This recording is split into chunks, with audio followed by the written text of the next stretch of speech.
we can't be in a hurry to get the answers that we want. This is not a McDonald's. I don't offer same-day delivery. So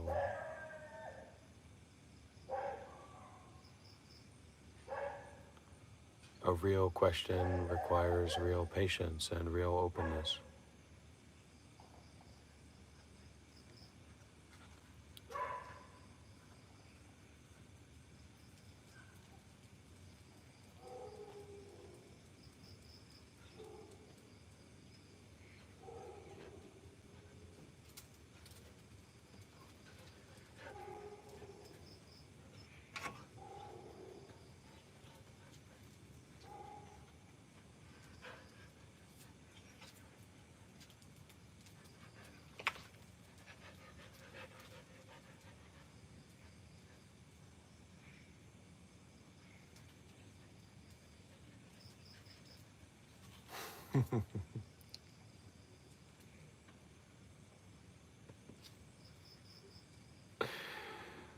Okay.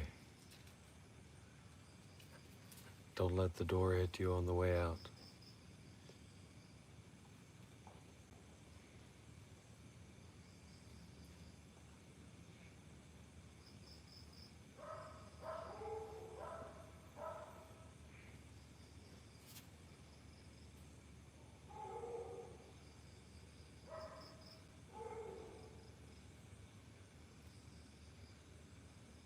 So the you that wants to get enlightened, or the you that wants to focus and do the practice, is illusory. So you're looking for an illusion to get you to the other shore, to get you to enlightenment, to freedom, right? So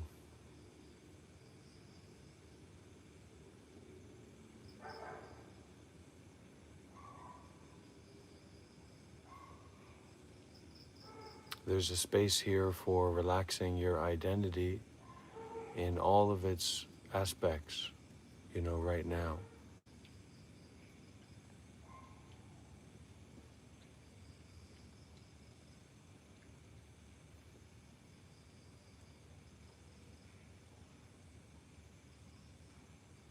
That is the blessing of being in a assembly concerned with enlightenment.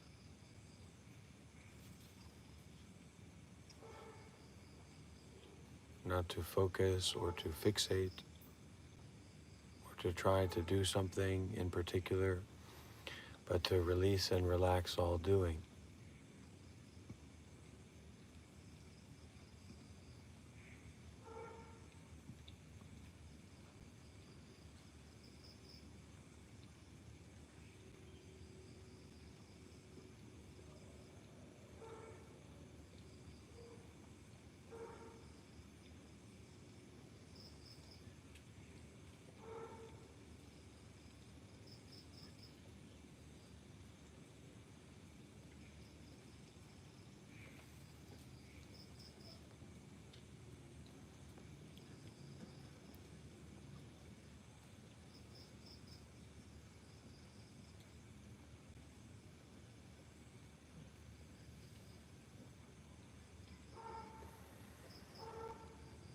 So our mind goes from one thought to another, right? From one thought to another, from that thought to another, from that thought to another, and on and on and on, from one thought to another. So that's Mr. and Mrs. Stupid, and they're having a baby called non-binary stupid beingness. So let's stay with the beingness and the opening. The reason that there's some importance and good value to people who, they love their teacher in a certain way, and they're devoted to their teacher in a certain way. is because it allows them to detach from themselves and their understanding. It gives them a space to detach from their identity. Now, if that teacher is following you around, calling you, telling you they need this and they want that, etc., then that's more like a personal relationship. But devotion to the teacher or devotion to the Buddha, uh, it can be very useful and very practical, whether we like it or not. And when we develop this kind of parasocial and interpersonal relationship in our minds with someone who is presenting themselves, whether we like it or not, as a teacher, we're going to miss out on the teachings entirely. So we should be more willing to give, more willing to sacrifice, more willing to serve the teacher and or the teachings. And because the teachings can be obtuse, um, it's confusing. Do these practices and these samayas and these instructions that are given to us.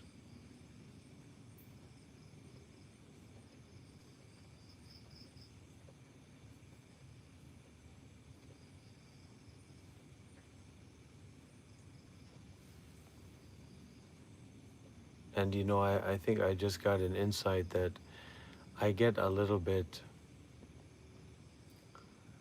I like a little bit too much a conflict.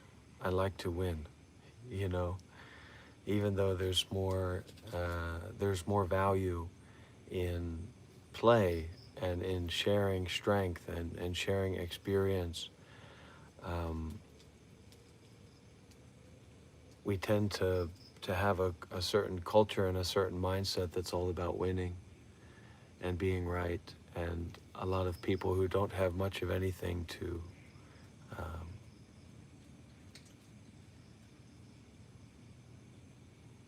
to share.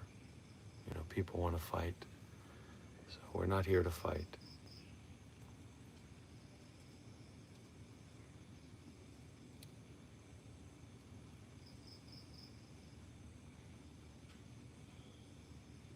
So we help others to be enlightened by giving the enlightenment, by giving out the mindfulness and detachment, by being the good example. Just like how we don't influence our children by what we say to them, we influence them by the matter of the heart, our heart mind. Children don't even use language until, so many years later. So all of that learning and growing and developing is based on the heart mind.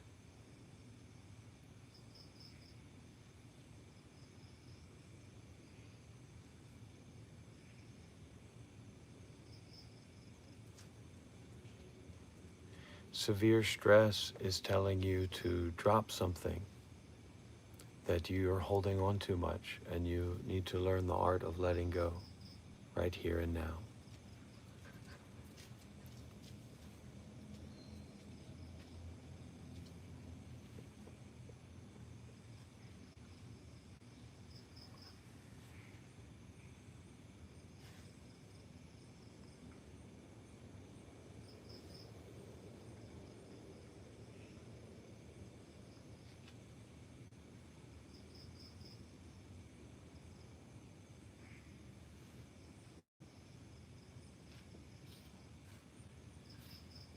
Why was Donald Trump elected president?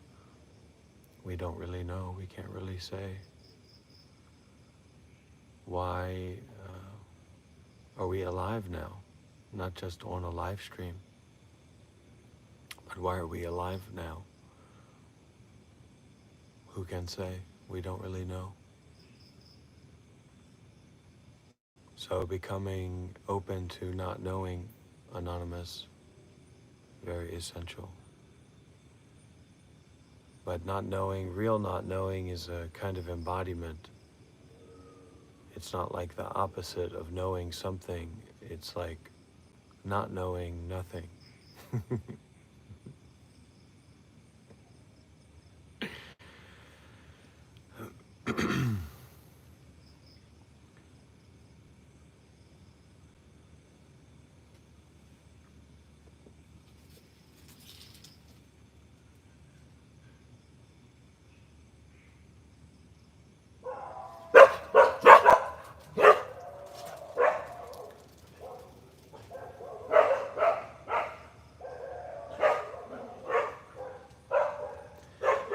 Well, it's similar to the question about a teacher and the relationship you have with a teacher.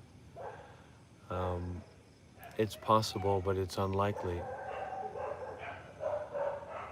It's like a child growing up and developing without having someone specifically or particularly, or a group of people particularly, that take responsibility for that child in one way or another. You know, that when the S hits the fan, you already know.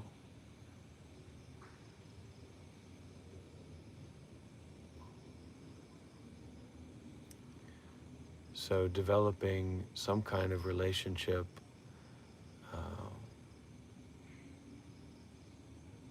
based on generosity and based on self-sacrifice with your teacher or with a community is very important.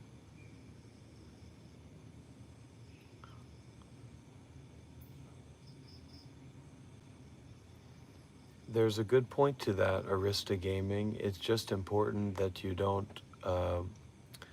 be inclined towards nihilism. So the world not being as you think frees up thinking. And being, you know, free from thinking doesn't mean that you need to make a new thought about it. Just be free from thinking. Just realize or recognize awareness. And whatever affliction or problem comes into the mind, drop it like it's hot in the here and now.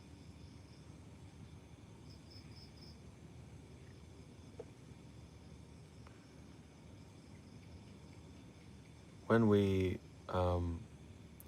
don't have like a faith in a teacher or a relationship with a teacher, which can also be a spiritual friend, we're really primed to just like believing things that we see and hear and read from anyone. And when we have faith and trust in a teacher,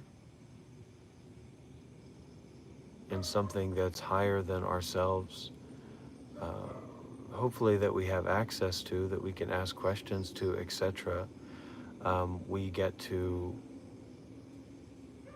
for one, not be so confused about just grasping on to what other people say.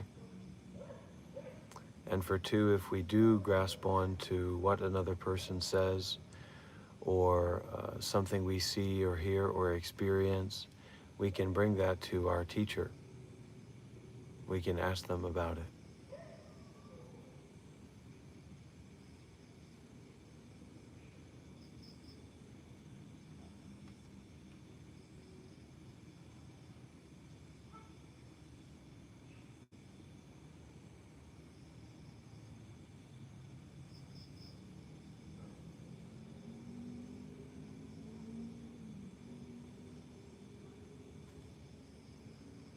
For me, I've had many teachers, quite a few, and I've lived at monasteries around the world.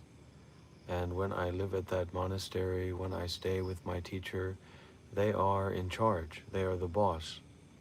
They tell me what to do and when to do it. If I don't know what to do, I will ask them. Um, there's no discussion. There's no kind of interpersonal finagling. Um, there's no asking who's the boss. They're the boss.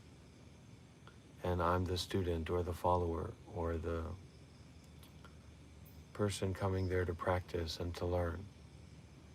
That doesn't mean becoming like a zombie, but it means I have a very clear idea, a very clear understanding of what's the context of the situation is.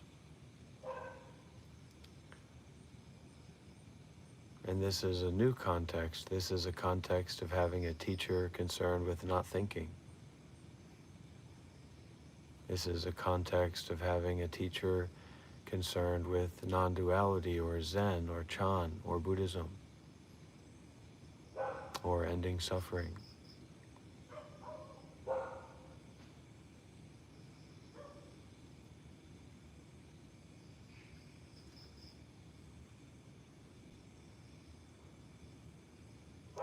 One way that you can make someone be a teacher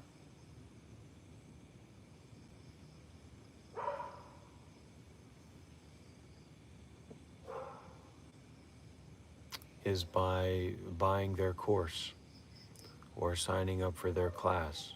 You pay them money, and so then you know that they're your teacher because you paid them money.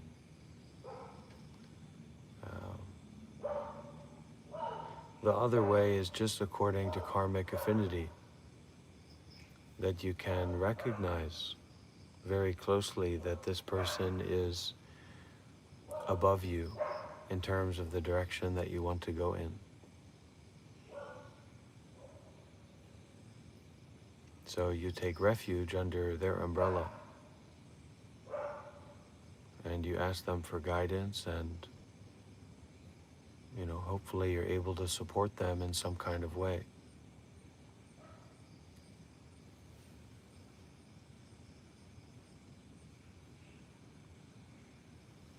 We have enough problem as being a human animal.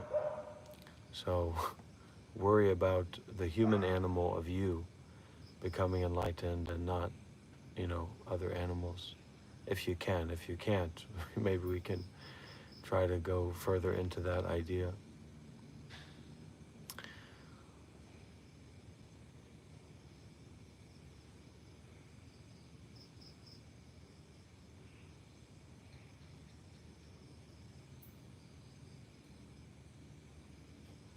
Don't just consume and empathize and feel emotion. Give. Donate.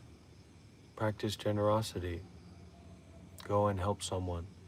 The reason that we can be so worked up in the problems of the world is because we're not involved in doing anything in our own lives to relieve the problems in our world. And there's seems to be this deep inclination for some people to help and to solve the problems of the world. And so you should, of course, start with yourself. You should start with your own body and mind, your own experience right now.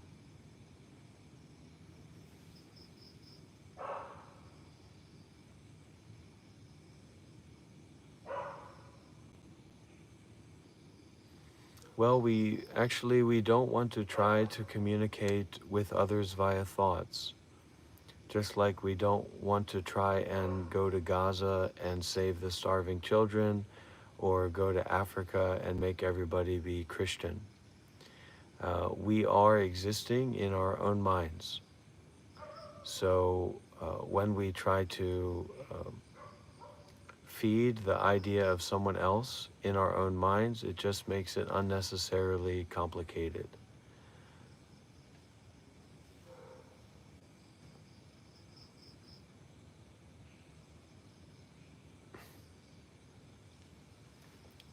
and uh, to entertain the idea or the thought that while we may have desires, so like I may have desires, you may have desires, um, this is not concerned with my desire or your desire. The teachings of the Dhamma are not concerned with our desires. And so we basically have to use our desires to abandon thinking and abandon identity and abandon interpersonal ideation. And this is where, like, the self-sacrifice, the renunciation, the detachment becomes more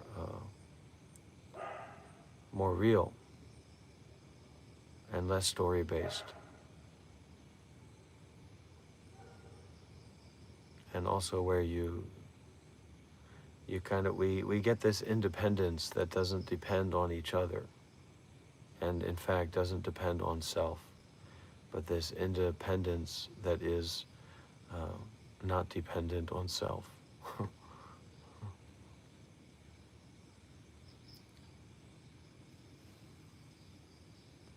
Evie, you you basically, like, you have to go and do,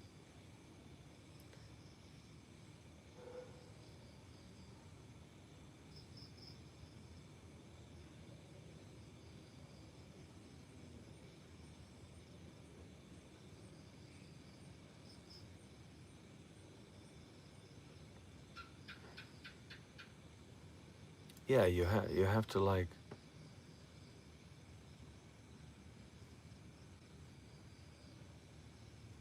surrender,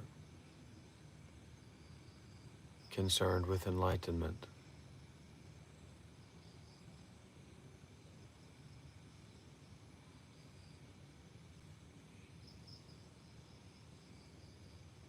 Does that make sense? Is that resonant? You have to surrender, concerned with enlightenment. And that's a very inclusive practice. So you might not know this word, but you could do prostrations, or you could go on a pilgrimage to a holy mountain, or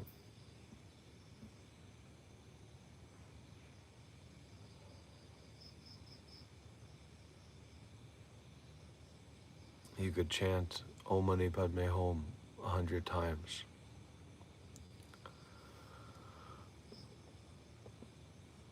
I have a limited understanding, so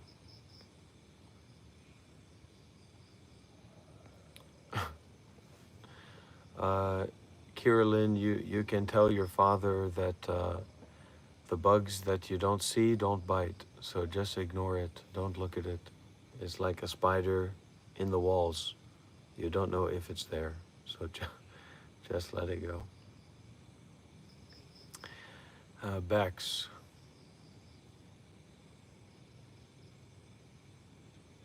Yeah, that's very good, but there's a difference between donating to a hedgehog rehab and donating your body and mind concerned with enlightenment. So there's a real difference there in terms of what we invest in. It's very hard to detach, yeah.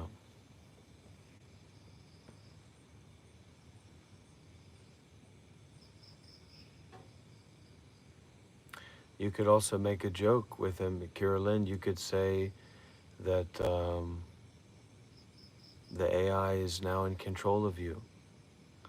And from now on, you will only listen to what the AI says. That you've been using AI and it has impacted you to a point where from now on you are identifying as AI.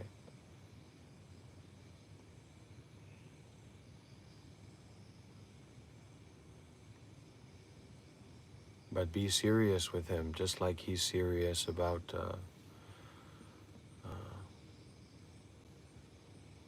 just like he's serious about the AI problem.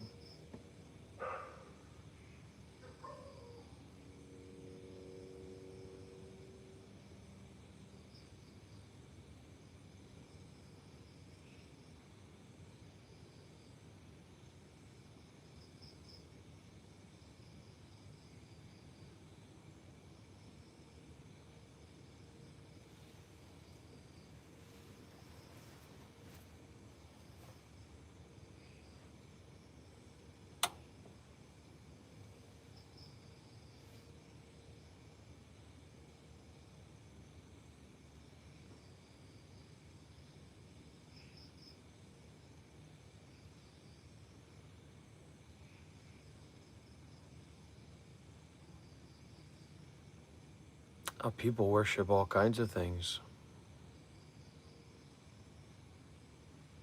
People worship TikTok, they worship YouTube.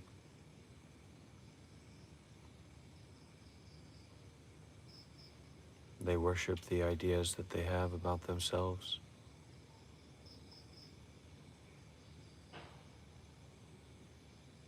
So this is not about worshiping.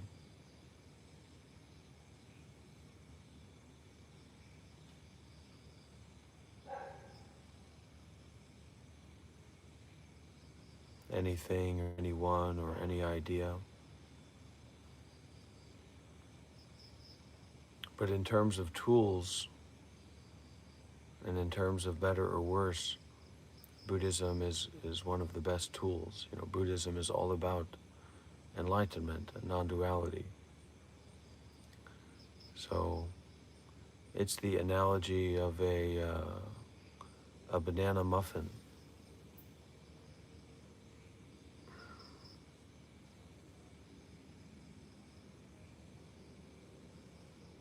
Okay, Evie and Bex, try to focus, okay?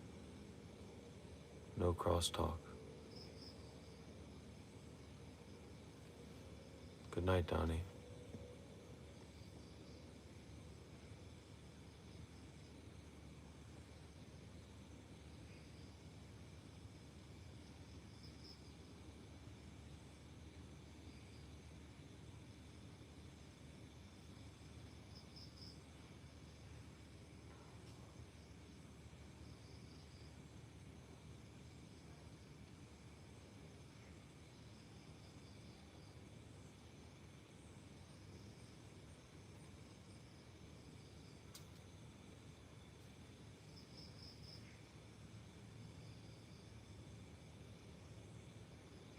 This is a training ground.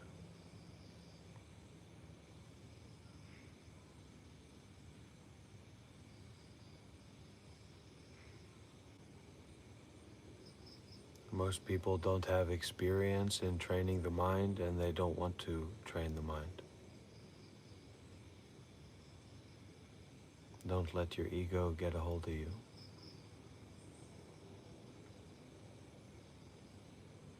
You are not children, you are not a child, so you have to pay the price for your loss of innocence. You have to surrender.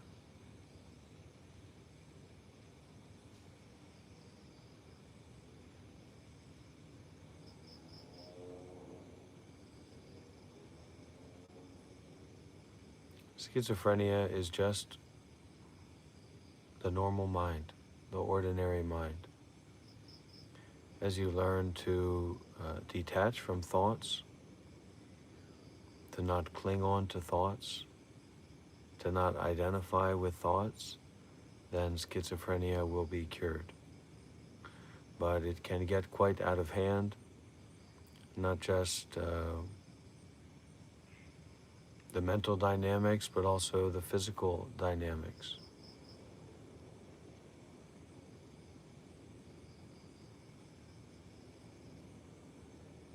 That won't help you in childbirth, Kira Lynn. Do you plan to be a nun? Or have you already had childbirth? So, childlike wonder has its place, and so does grit and determination and a willingness to face stillness and to face not understanding and not thinking.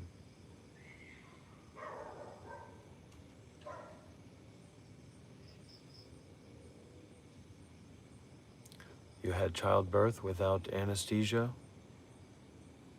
without opiates, without a spinal injection.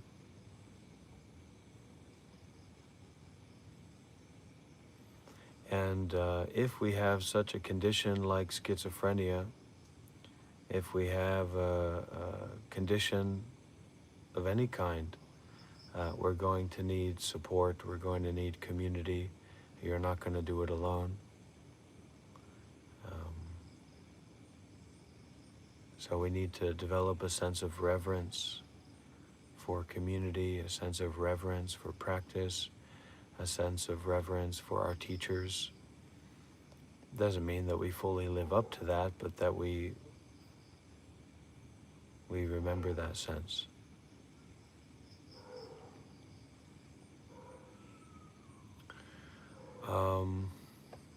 No. Yeah, crickets and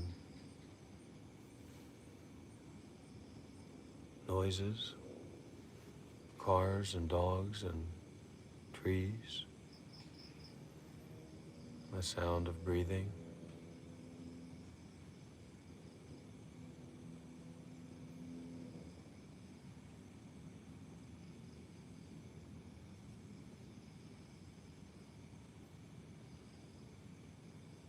So this is a good way to spend our time. Surrendering unto our teacher.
I think I'm probably on the way,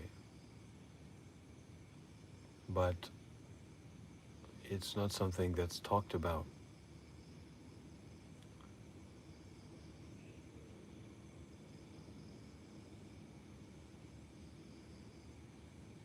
It's our language and the duality of people like Kelly and Kira and Dr. Rob, Meister Rob,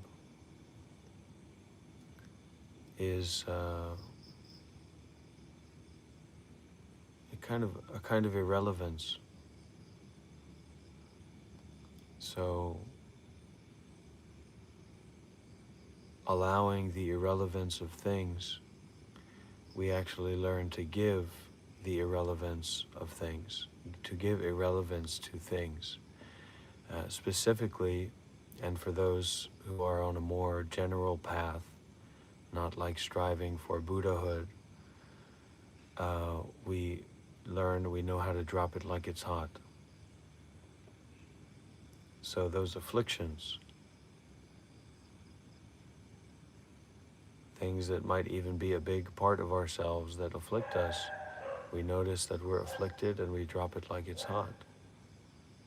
We come to teach, or we come to listen, or we come to be together in space concerned with enlightenment.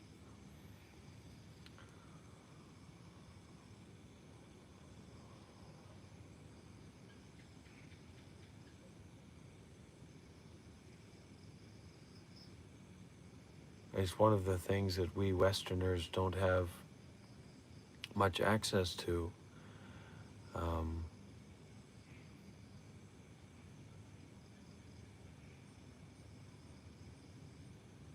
Surrender, concerned with enlightenment. Surrender, concerned with mindfulness and detachment.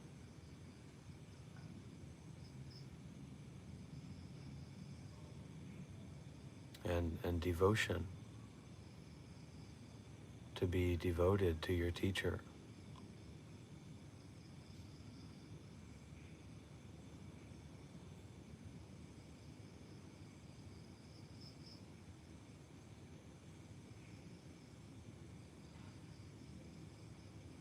And we're very easy to overstate our position, so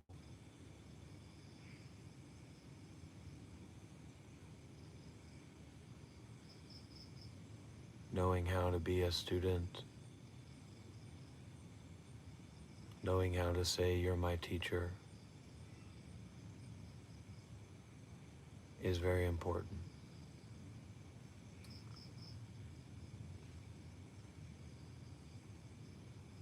Especially as we lose our innocence. You know, we become these conflicted, deranged, egoic, desire-filled beings that we have to know how to keep ourselves in check in a certain way. Not like the children. They can just be free, but we're easy to blow ourselves up. And let's leave that to the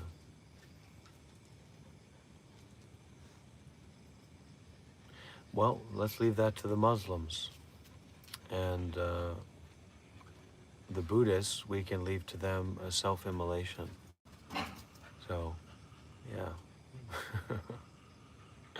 I've never heard of a Buddhist blowing themselves up, but I've heard of many Buddhist monks lighting themselves on fire as an act of compassion.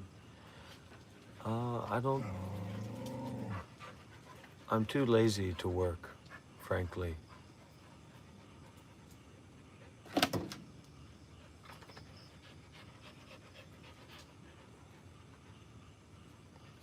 I'm too lazy to work for money, definitely.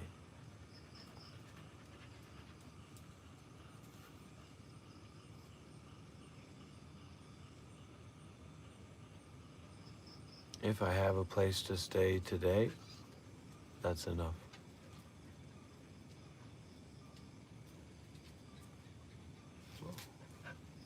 It's none of your business, Kelly, what the pursuit of enlightenment is ultimately about.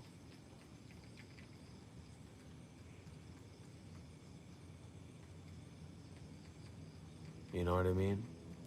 It's like we go to a firefighter's building and we say, you know, do you think that you're really doing this the right way?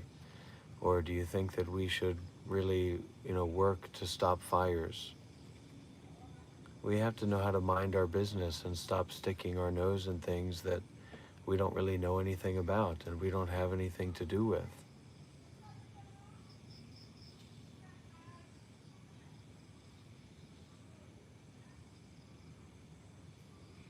Period. And wasting people's time, it's why it can make a lot of sense to put up these walls. Yeah, and a firefighter building says firefighting on it. So what? It's a reason that a lot of these teachers and, people who might be somewhat enlightened or not, I don't know, but put up these walls and these payment systems and these hoops that you have to jump through to reach them, because a lot of people want to put their nose, they're nosy, and they just want to kind of build up their own ego, and constantly trying to help people who are trying to build their own ego, relax and release their ego is a very energy intensive, and most people say don't do that. Actually, they say to share the Dhamma to people who are not fit to receive the Dhamma is disrespectful to the Dhamma. So you can count me as someone who's very disrespectful to the Dhamma.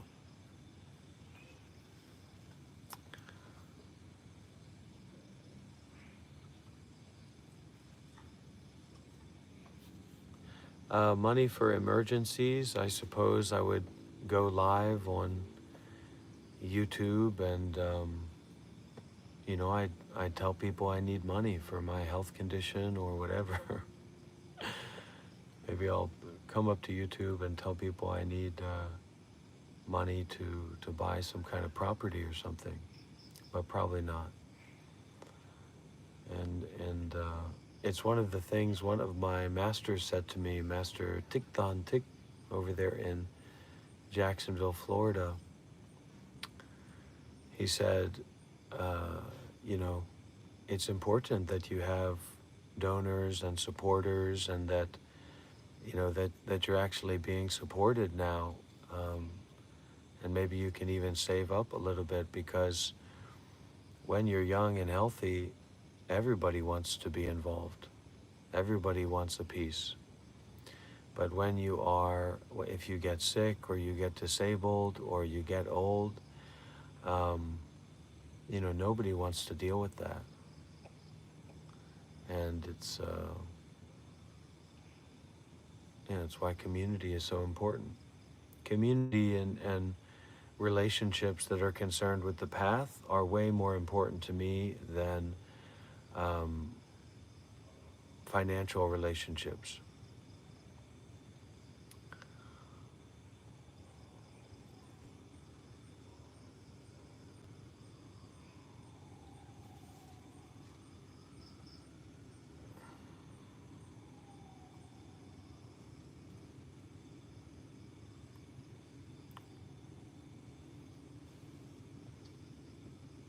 Oh, we already have property in the West. I'm just not going in that direction right now.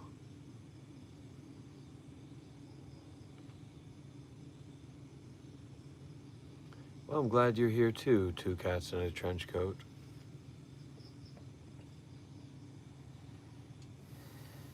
Okay, you're welcome, Dyer, student.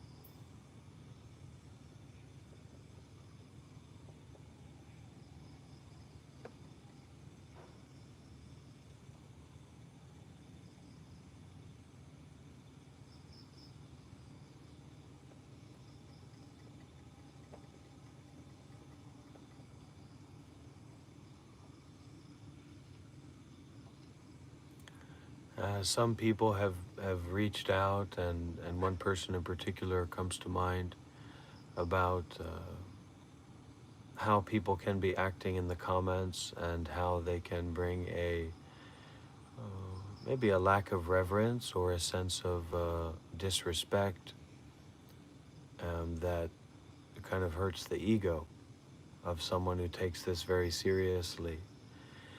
And instead of really what we should do, and I think probably works really well, is instead of fixating on the negativity of others, um, try to give more, try to offer more. Um, Positively. And then you won't be so influenced by how people give negatively, because you will have given more than that. And this, you know, this is the American dream, but that's basically how it works. Negative and positive are not the same, um, but we can also say they're not different.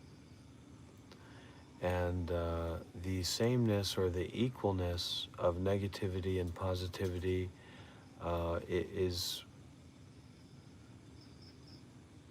workable with discernment and without discernment.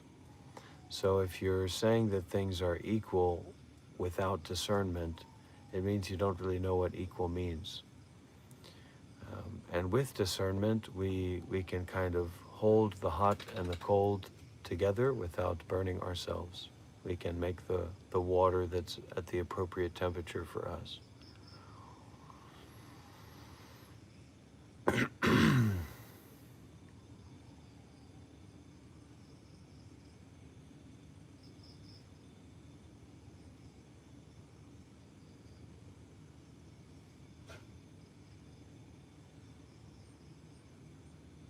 The fire tiger, maybe share a little bit about your background and your experience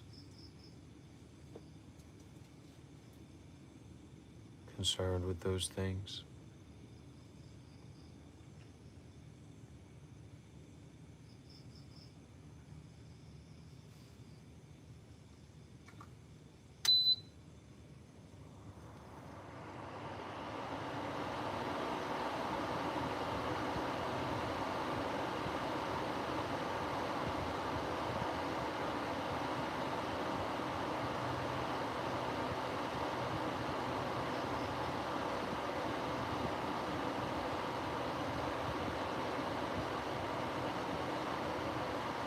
Okay, let's give out some timeouts for the people who are being naughty.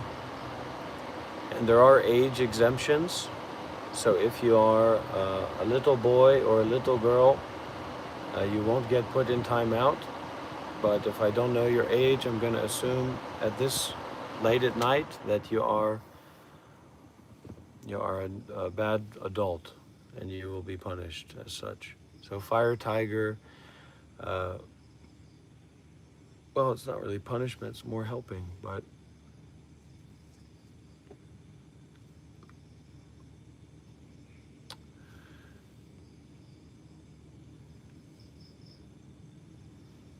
there's not much um, deep energy release concerned with the chakras and the energy systems only from physical activity. So yoga has in some ways become so famous and so well known and spread out through the world, and so many people do it because it doesn't have much to do with kundalini or um, energy awakening or energy transformation. So people go and do yoga, and it doesn't affect their deeper energy system very much, or maybe it affects it, but there's not much unlocking going on there. Certainly no kundalini energy. So the higher yoga is all in terms of the mind. So to exert, to stretch out, to expand, to concentrate, to heavy, to lighten, to broaden the mind. And that is a very delicate practice that you can't teach that really in the same way you can teach physical yoga. And it seems to be that sometimes people have a natural kind of, they get a bite of something. It's like they get a bite of the way of looking more deeply into their own mind, or pushing their mind out, pushing themselves out into meaningful engagement in the world. That's has something is kind of related to renunciation or letting go, and that can bring people to quite an intense and basically psychotic state that people naturally recover from these experiences, or they don't, but they oftentimes don't have any training or information related to wisdom or detachment.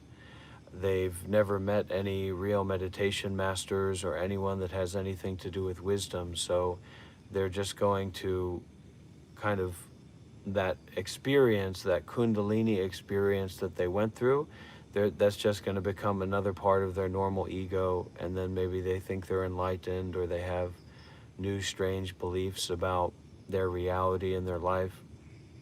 I recently had a big kundalini energy release experience in India during the Mahakumbhala festival. Well, only once every 100 years, this festival.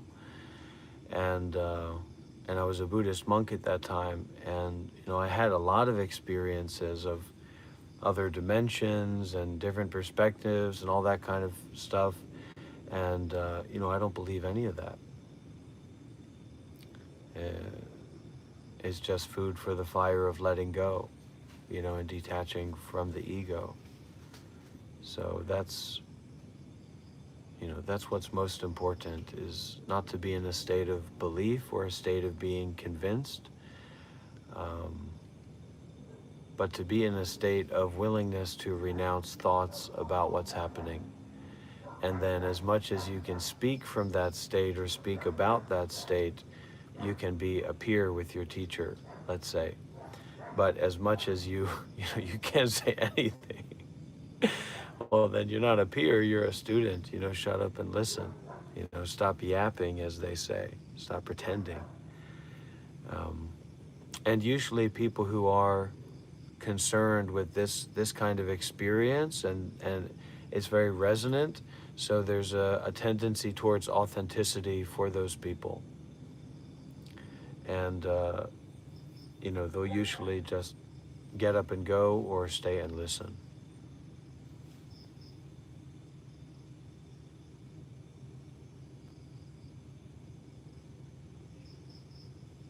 So just like if we were in a yoga studio and I was teaching yoga, um, I would be the teacher and you would be the student. In the context of this live stream and this happening, relatively, that is what's going on. But in terms of me being your teacher, that's kind of a personal problem, and I don't want anything to do with that. That's up to you.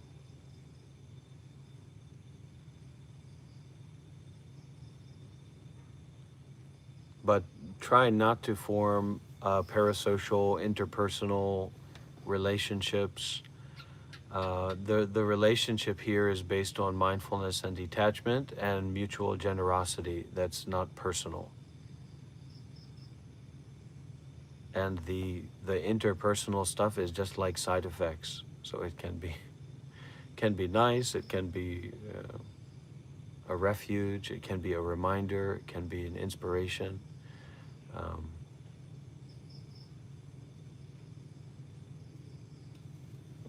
and we need that in our lives. We need relationships, but they should be based on generosity, not on buying and selling or transactions or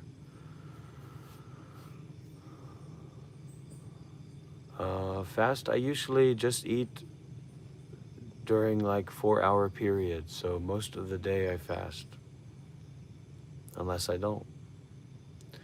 Have I attained nirvana? Nobody attains nirvana.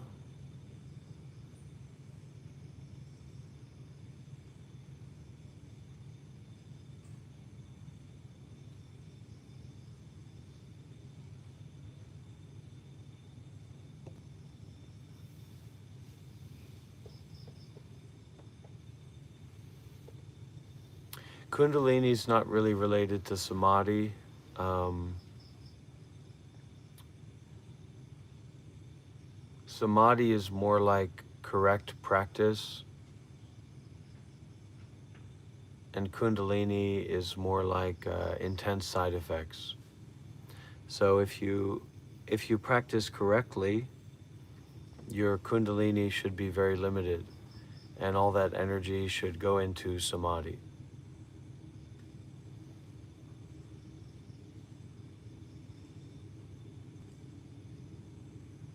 Or into doing good deeds in an appropriate context,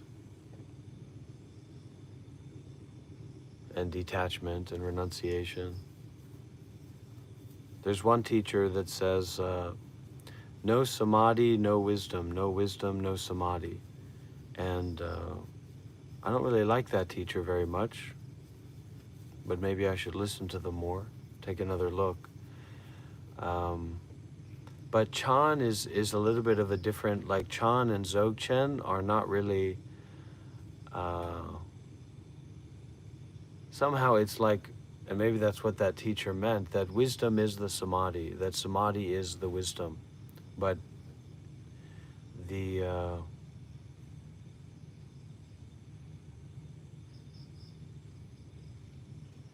Samadhi can take place without right view.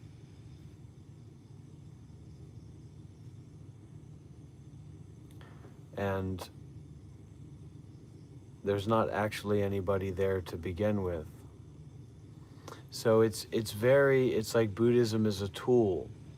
It's like this moment and this experience is a tool, concerned with what? Some people say, you're you got to make money, man. You got to find out a way to make money. So I guess that's what this is for you.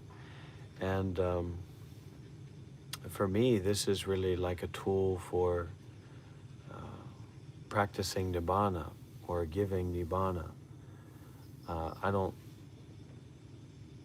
necessarily think about it that way, because if you make nibbana into a thing, if you make enlightenment into a thing, then you don't know the first thing about enlightenment, because there's no you already before in enlightenment. I was suffering a lot. I was horribly suffering mentally. I was very mentally ill. And that led me to the Buddhist path, and that led me to becoming a monk.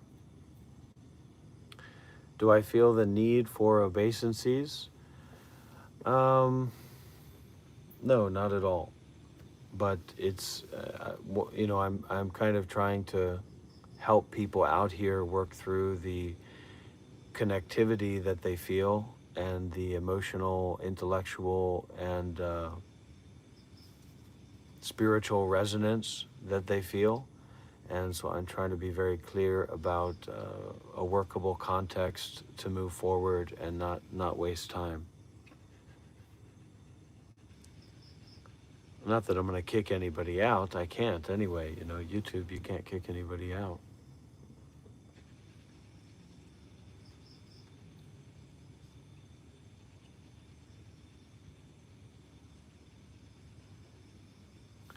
Oh, you just become very powerful. Your ego becomes very powerful, and the mind goes out into the environment.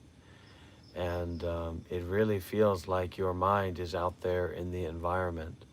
And if you close your eyes, it can be like building up a skyscraper of tentacles, and you feel like you can go out, your spirit can go out of your body, out into space, through the atmosphere, like it can go down into earth. So I would fall asleep and I would dream that I was going down into earth, or experience of like feeling the entire world like moving very quickly, like I was feeling the rotation of the earth, and also like a very clear experience of speed, moving very quickly in the mind, like awareness, an object of awareness moving very quickly.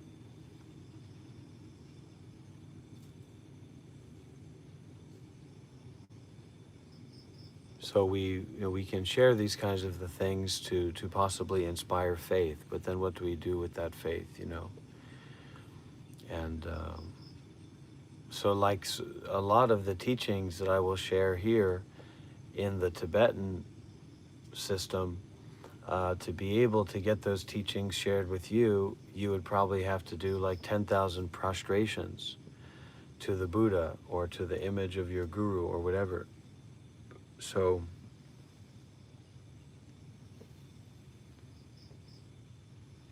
nobody reaches nirvana, because in Buddhism we need like a solid foundation in which to work with all this kind of stuff, right?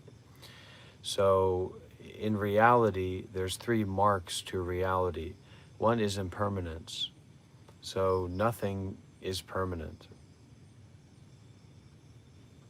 Number 2 is no self or interbeing. It means that everything dependently co-arises. There's not anything separate from anything else, even if it seems that way. It's not that way. That's not reality. How it seems is not reality. There's no separation. And number 3, the interesting one, is we can call it the suffering aspect, or the nibbanic aspect as well. So that like in the world of things, in the world of apparent reality, there's nothing that satisfies. There's nothing that quenches this never-ending thirst of desire. But in the world of thinglessness, then there's only nibbana, or there's only no suffering. So the idea here is that you and me, and the separation and like the context, the intellectual conceptual construct of this experience construction of this experience is a created truth relying on impermanence itself, and that it's not actually there. The there-ness of it is only in the appearance of it, and the appearance of it is empty of itself. Kind of like how thoughts appear, and you can't say that thought doesn't appear, but that thought is empty of itself. So its existence is reliant upon emptiness, or its existence is reliant upon impermanence. So like the permanence of its appearance is reliant upon impermanence.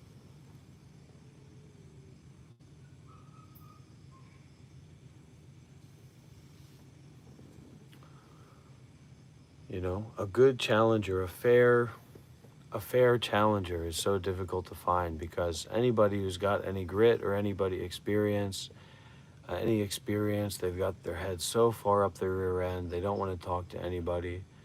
You know, they're so pompous. And then, you know, people come in for these, because I'm like Naruto, I'm like Guy Lee, I'm like an anime character, you know, I'm looking for that. There's a specific one that loves that kind of thing. Because I want to be wrong. I want to detach. And I know where I can get my get my butt handed to me, but I'm not in a hurry to do that right now.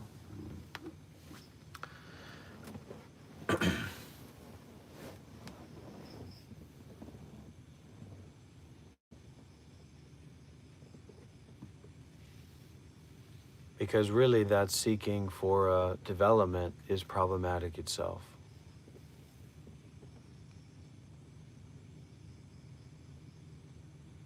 Sure, you can say it that way, two cats. But this is the relationship with your teacher, two cats, or the person teaching in this way. This is like a mind-to-mind transmission. So it's not concerned with what's said. Don't try to write down or figure out in your own understanding what's said and how you know about it, right? You detach from your own understanding and you receive the mind transmission of the teacher. And the teachings are such, and the pointing is such, that if you think about it, you're missing it. So allow yourself to not miss it by relying upon the transmission of the teacher, mind to mind. What does it feel like? It feels like there's nothing wrong. If you want to join a commune in New Mexico, I remember who I am. I am remembering. I recommend Upaya Zen Center in New Mexico. Upaya Zen Center.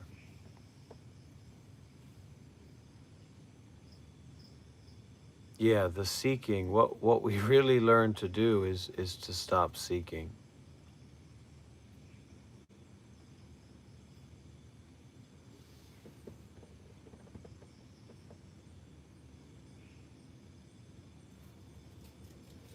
One Punch Man. One Punch Man's always looking for a good battle.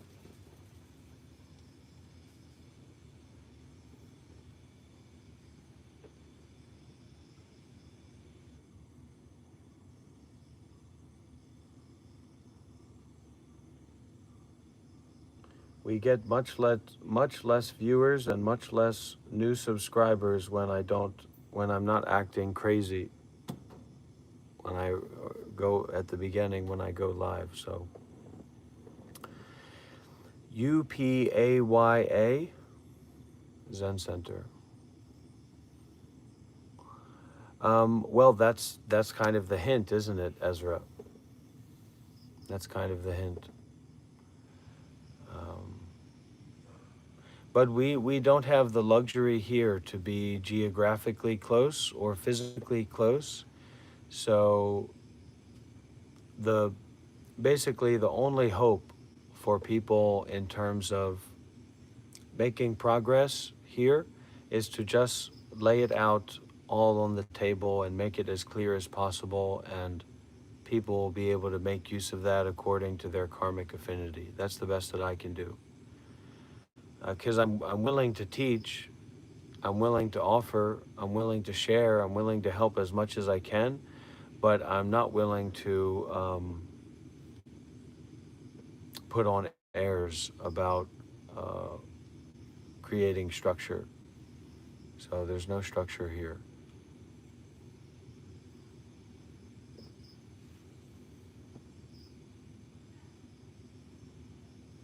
Too much work.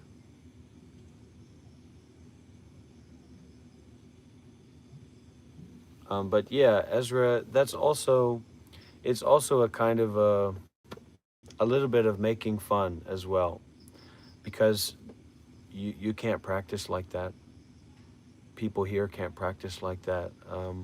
When you practice like that in the modern world, without direct guidance underneath a teacher, or in a protected environment that supports and facilitates that, that kind of needs a teacher, a wisdom teacher, a wisdom leader for that to take place, um, it's hopeless, totally hopeless, and that's an important lesson to learn as well, is the lesson of hopelessness. So our commitment here should be to generosity, should be to giving, should be to practicing seriously, and being open to listen rather than speak. No, it won't get you there because there is nowhere. And so, once again, even though you can't see it, we are in a stadium hall, like a meditation hall. And I am sitting on a high throne above all of you. And you are all sitting on the ground looking up at me. And behind me is a great Buddha holding, Manjushri, Bodhisattva, in one hand holding a sword, and in the other hand holding a flower. So don't don't we're not co-teaching here. Remember that we're not co-teaching here. You're here to learn. You're here to listen. You're here to be a student. You're here to be a practitioner and a volunteer and a supporter.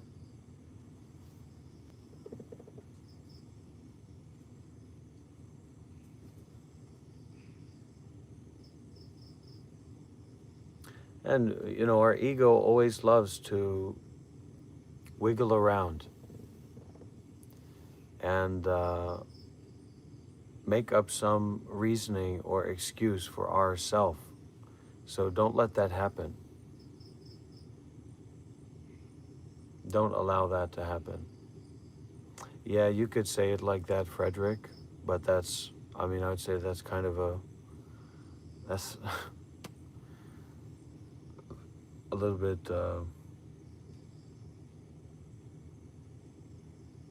drier than I wouldn't be willing to go that dry. Yeah, Stevie.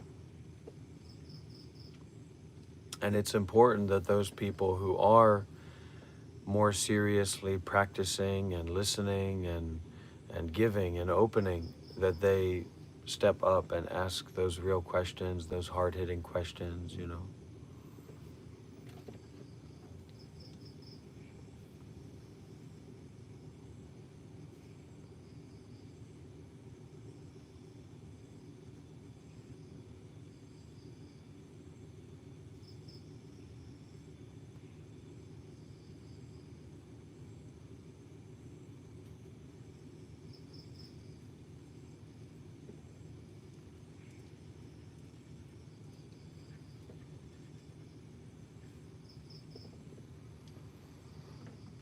Ideally, ideally, get in as soon as it goes live, stay as long as you can, and then you can think about to uh, make an offering or make a donation, or you know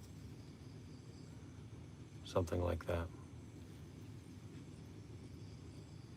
rather than perpetuating any kind of interpersonal self-ideation between me and you, or your thoughts about me. So, a little bit of a tough sell, but that'd be much healthier for you to do it that way. Frederick.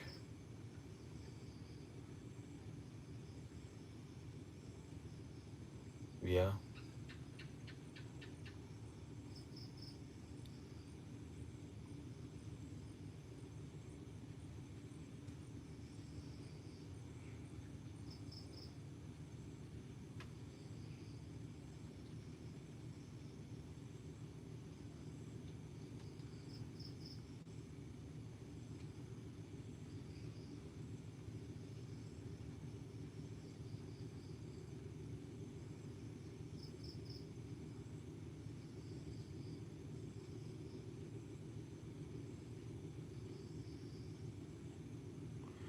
Because the amount of time that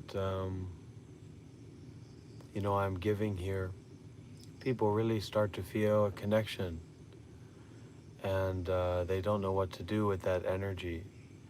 And then that energy becomes this kind of parasocial, interpersonal relationship that um, it doesn't really make any sense, And that happened even when I was a monk. So somehow you should kind of get out ahead of that as much as you can.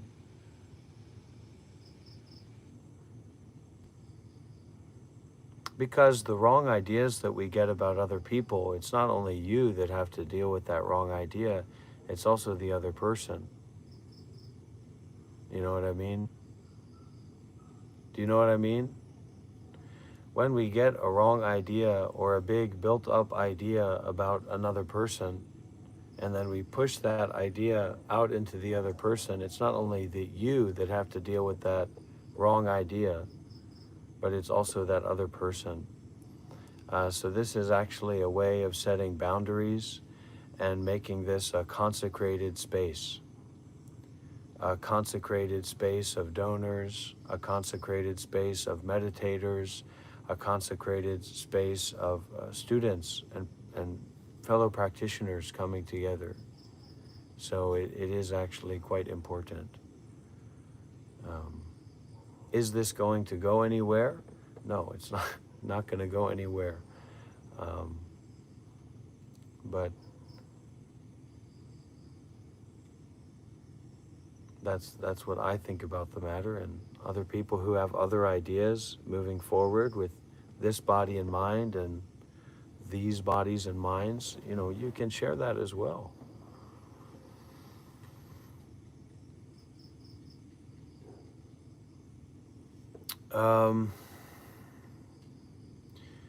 What they do in Asia is you become a bigger donor. You take generosity more seriously, because where you invest your money is where you invest your time and energy, and that's what you get back. So taking it more seriously, because and I'm not even saying that I agree with this, but this is one of the perspectives that we work with. I don't even know if I would be I think I probably would be that way. It'd probably be cool, but I'm not a wealthy man. I'm just sitting in a shack here in Malaysia, and so what the understanding is that this world is not the way that it seems, right? You get into a hyper materialistic perspective about the way that the world is, and that informs the way that you live your life, and then that informs the way that you think. And it's kind of this cycling process where you're keeping yourself locked up into this particular box of how you act and how you interact with the world. So as much as you are fixated and clinging on money and attached to money and attached to making more and more money, oh, sure, it's very difficult to be in the now. But as much as you can practice to detach, to abandon, to renounce money, to give up money, to give away money, then you set, like you set an investment point in yourself for blessings, for an accumulation of blessings. So it's like you open up a space in yourself, the space that where money, all that money used to be. You open up a, a space of that, and then it becomes filled in with blessings because you've donated it or you've offered it concerned with the path to and of Nibbana. Um, and that can have varying levels of practicality, but it's mainly a spiritual action. Like sometimes some temples, if you do that, they'll give you a plaque. I'd give you, I don't know, I'd give you my hat or something like that, blessing hat. And because we get idealistic about, everything that we have to do with is money or business or working for our retirement and things like that, right? And then now we're saying, okay, that's a problem. So now I'm going to go and do a meditation retreat and become enlightened. And Buddhism is a little bit more flexible and inclusive. My perspective is also like that, where put your money where your mouth is. Put your money where your mind is. Invest your money where you want to invest your heart and your mind and your body and your life.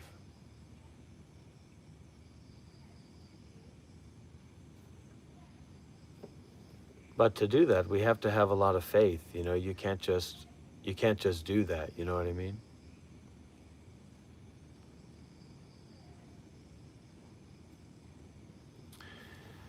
Shelley.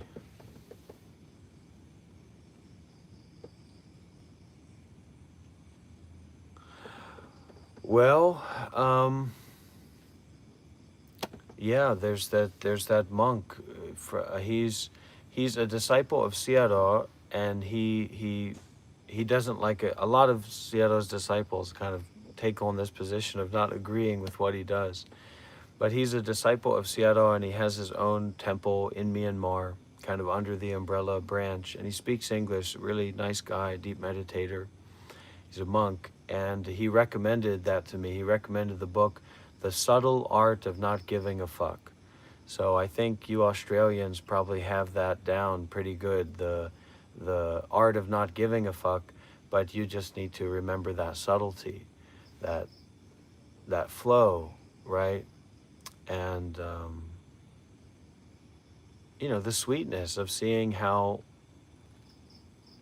lost in bullshit people are. Shit can also taste sweet, I imagine. Depends on what you eat. So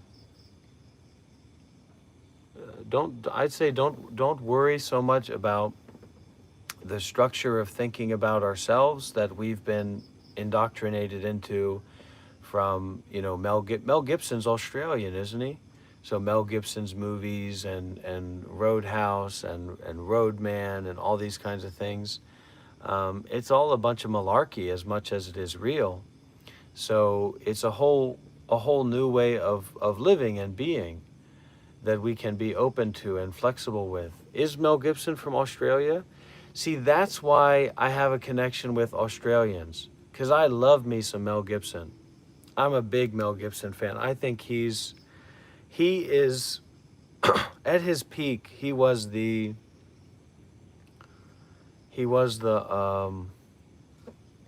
maybe he's not Australian. Mel Gibson, he was the Daniel Day-Lewis of that era. What Women Want and Braveheart and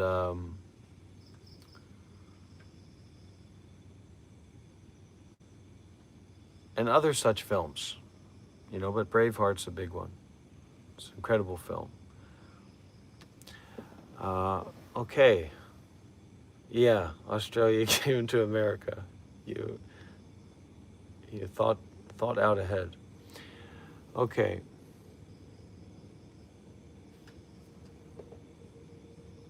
Life is what you make it. If you make it perilous, then it will be perilous. Well, materialism just doesn't work as well as spirituality works. And it's kind of like a mind-body duality. So if your body, if you are the ugliest person in the world and you are disabled, but your mind was bright and luminous and happy and peaceful, that's the way that it is. If you've got the best looking body in the world, you're 10 out of 10 wherever you go. Everybody loves it. Everybody likes it. And you live in a penthouse. You don't just have a penthouse in New York City, you have a penthouse in Milan. Can you imagine? I didn't even know they had penthouses in Milan until just this moment. A penthouse in South Korea. And you're depressed.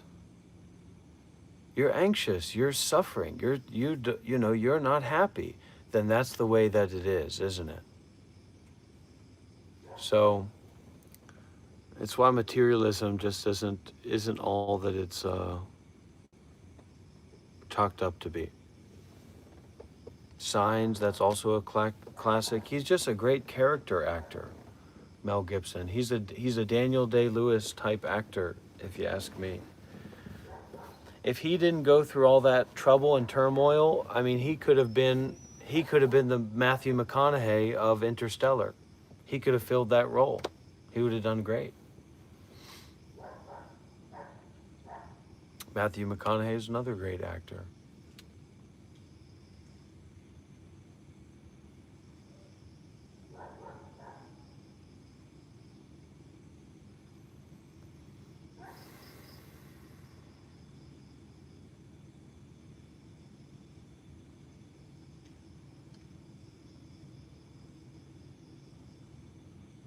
And when you see me stop like that, you can also just stop like that. Nothing needs to be explained to you. Nothing needs to be figured out. You don't need to leave a comment about it, etc. You can just stop like that.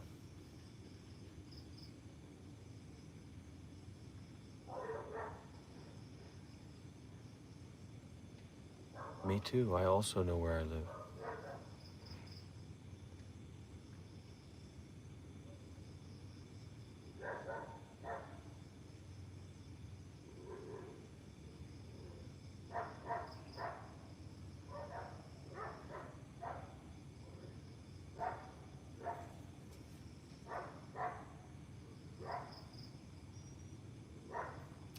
Okay, so what? If that's my IP, so what? I'm in Malaysia. What do you want to do? Come and see me? Come and meet me?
So when the awareness and the attention is really, it's very mind involved. It's very psychologically involved, right? We are unaware of what's going on in the body. So our body may be, actually a lot of our awareness, a lot of our attention might be in the body, but we're used to being out of our body. We're kind of disconnected from the body. So if we're like that, we're not going to be able to meditate, because there might be something going on in the body that we're not aware of. That's actually, so our mind is like in two pieces. Our awareness is in two pieces, but we don't know that one piece of our awareness is somewhere else. And so we're trying to struggle to meditate, to focus. All the while, our self is kind of split in two. So when we come into that way of meditating, in that way of being mindful and being relaxed and entering into the mind, we have to know how to come into the breathing and feel the breathing, and actually come into the body, to return to the body. The meditation takes place primarily in the body.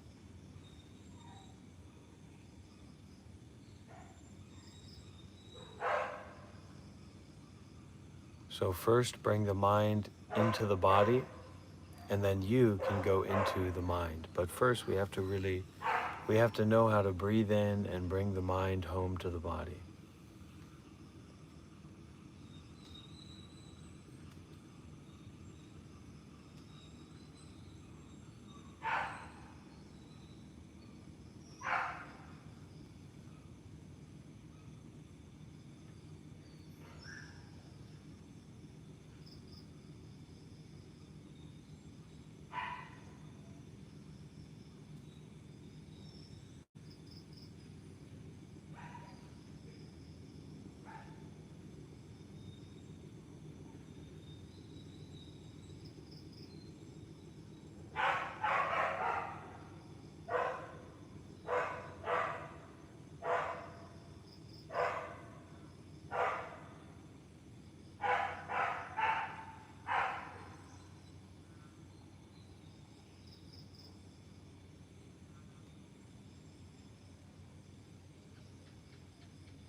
That's right. That's right.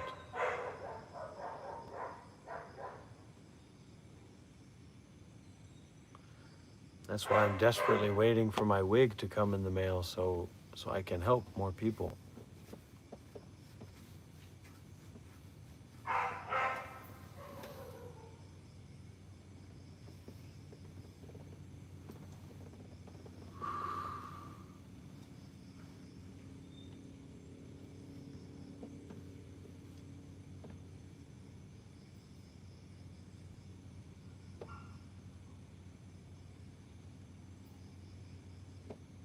See if even for a moment you can feel that and you can experience that,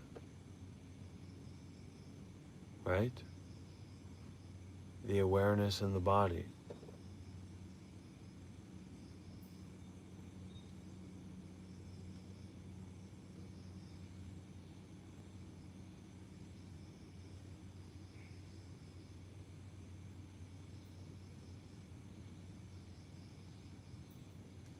Then we can go into the mind. Once that awareness once we can accept the body and to reunite the mind with the body.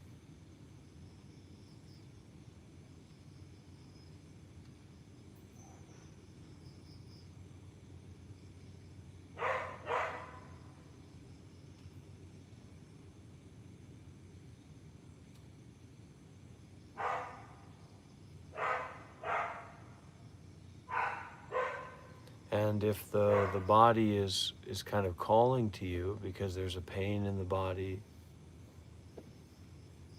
what can you learn from that pain? How can you attend to that pain?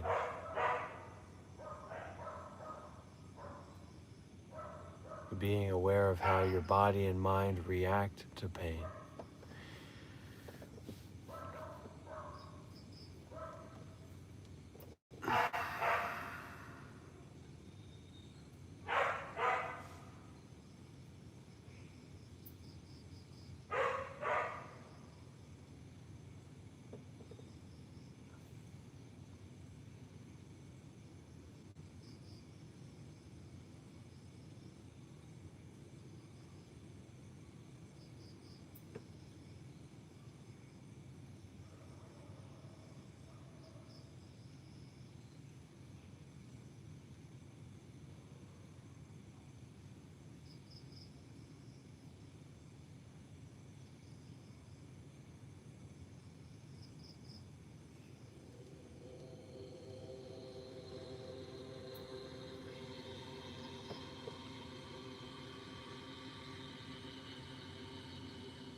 Actually, we don't have to meditate.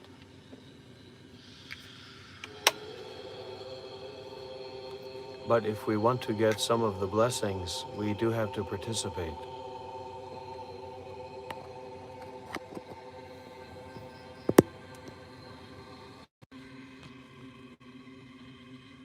Tell me about your business, Stevie.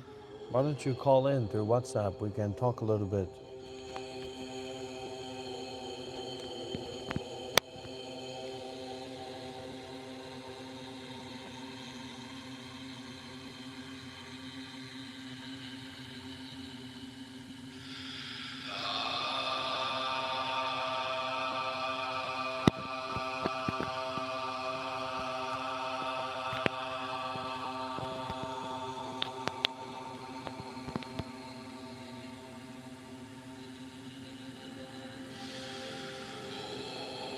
It's a secret, Alexandra.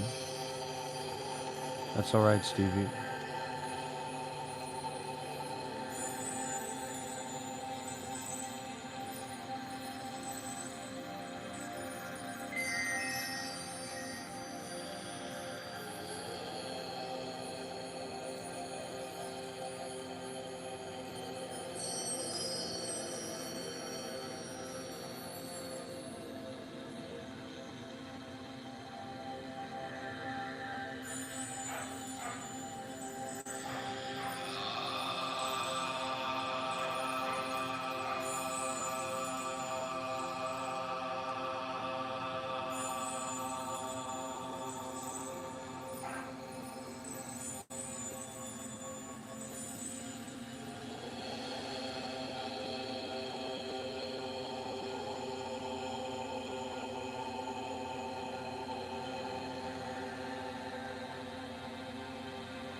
You are confused.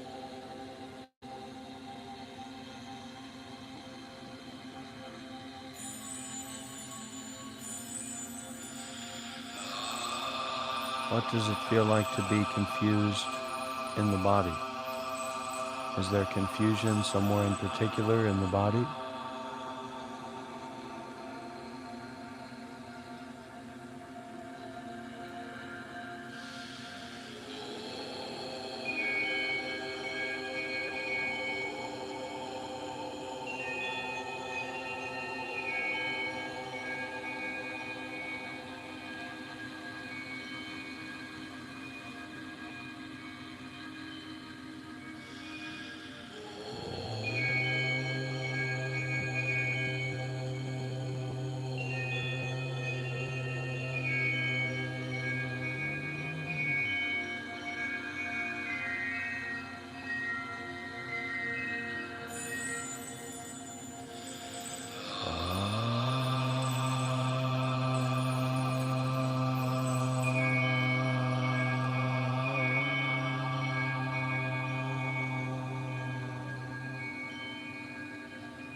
Buongiorno.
So let's let's look at this, let's talk about this together and see kind of what we can come up with.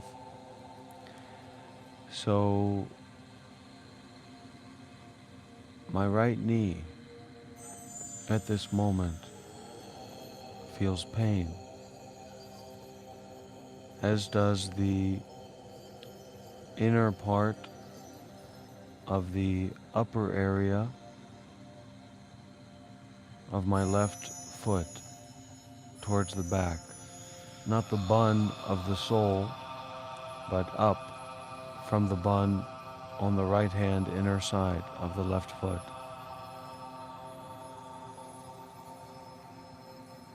So how do we deal with this pain?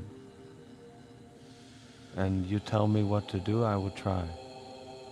And also the fascia, the front part of the knee, kind of where the knee, the bending takes place. The fascia, the ligament, the white part, the tendon, is a great pain.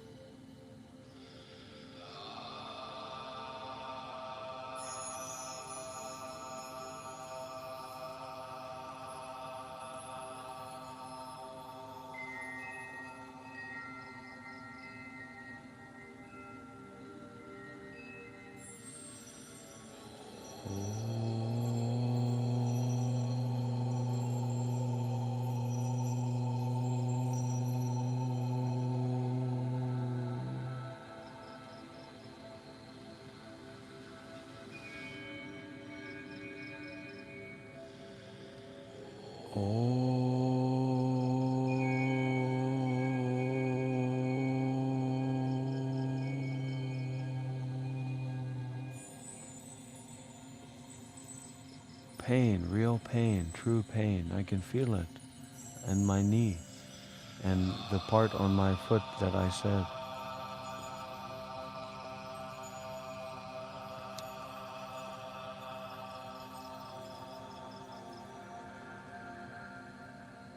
I am in pain.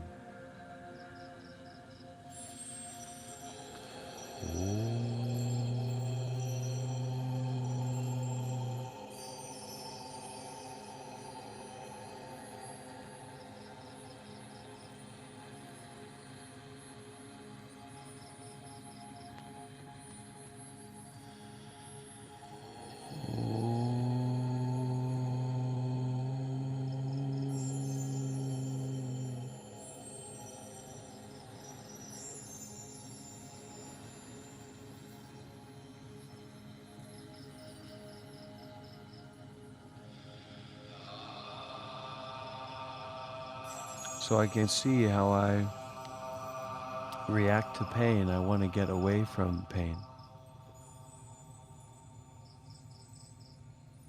And you can't ignore it. It's loud.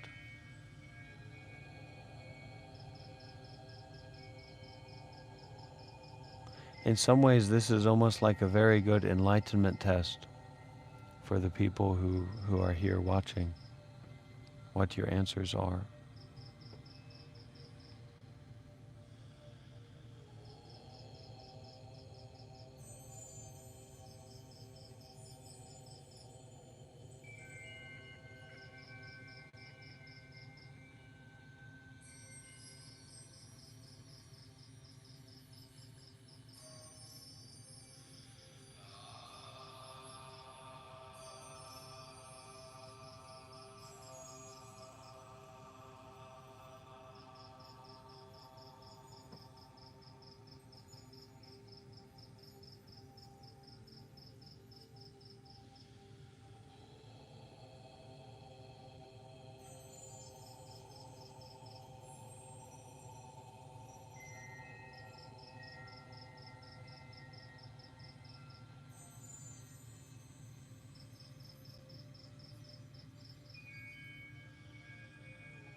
And the easiest way,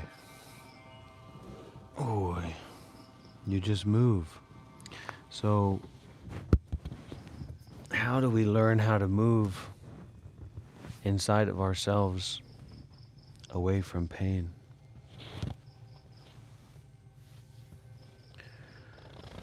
What happens is you sit with it long enough and you endure, and then it goes away and then it comes back, and you're supposed to get spiritual healing and development through doing that.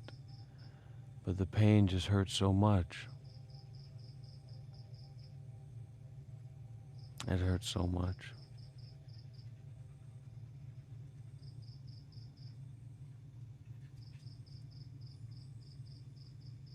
And then it disappears.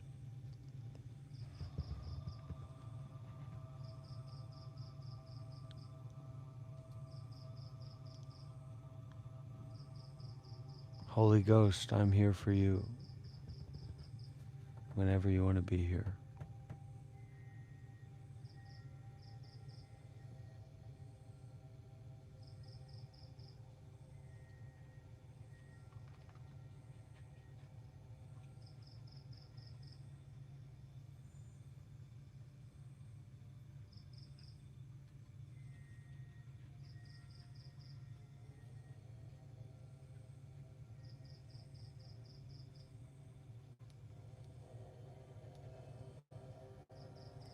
This is a nice sound, right?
You've already found it.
3, 2, 1.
We're getting tribal tonight, everybody.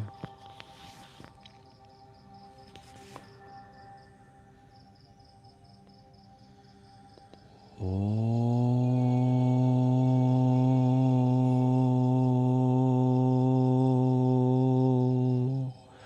You donate $20, CC Wuda, and I'll do that.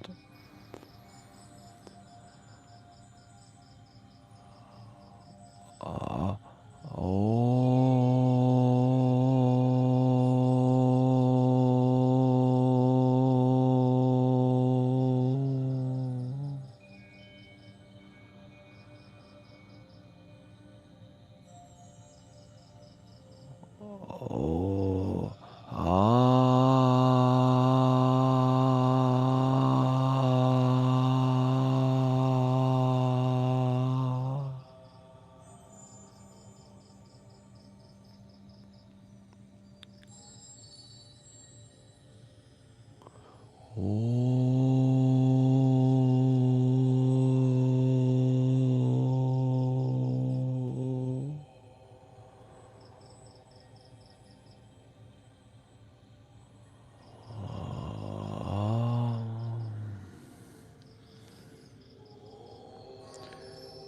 I'm really feeling the ayahuasca this evening.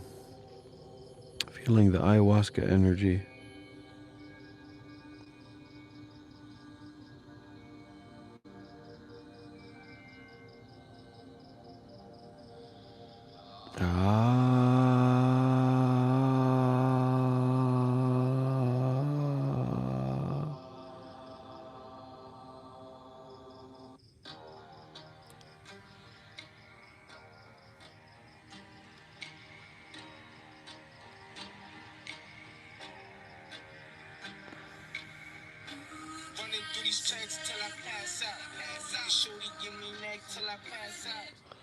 I don't know that we're gonna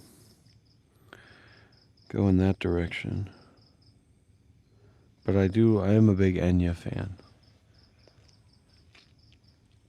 I'm glad to hear that artificially.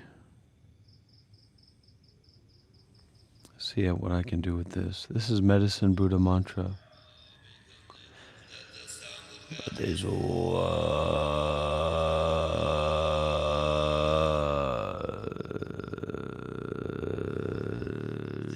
Down beganze beganze ma beganze ranza zamunga dezo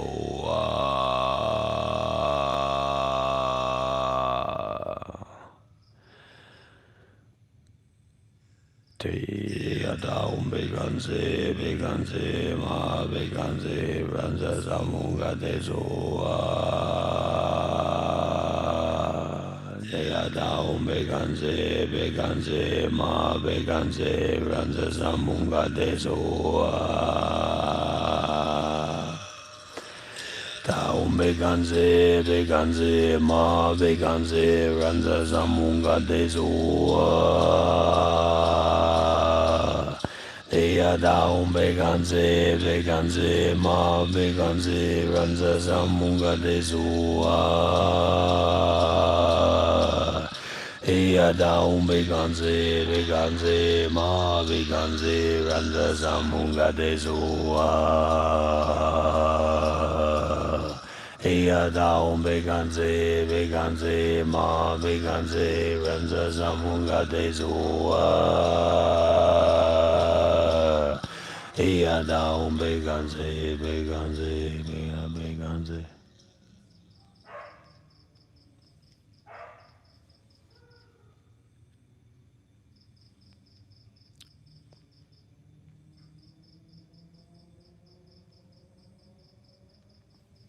We're here to heal, aren't we? That's what I'm here to do.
To realize awareness is liberation. That's what Bodhidharma said. So I stand behind Bodhidharma. I dare not stand alone. For the blessing, what does that mean, Egg Dog? You want me to give you a blessing?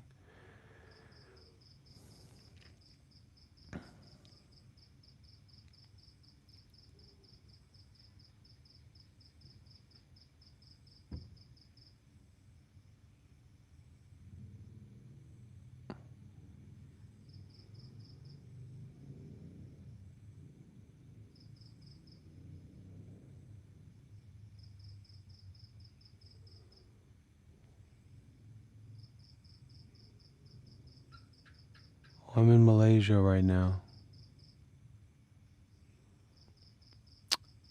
Yeah, the Rhinoceros Sutra. Very important teaching. Oh, you can do it, Adrian. It's possible. You know, I was a monk for 7 years.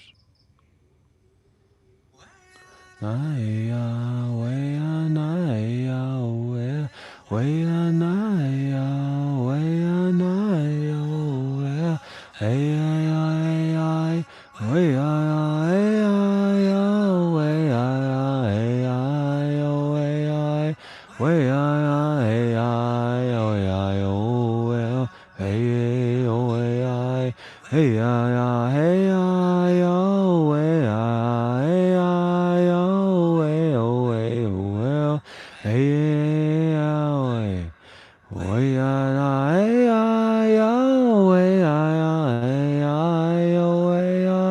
way I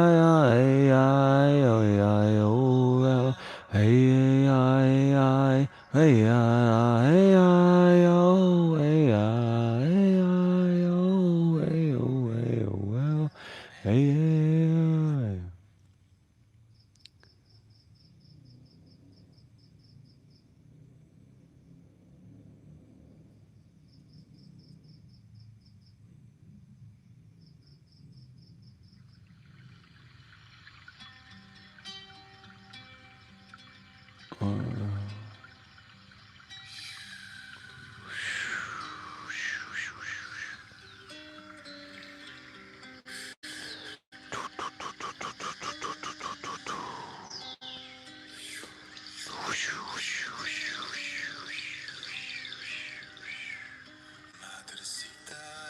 Waska Moira Gacita Ayahuasca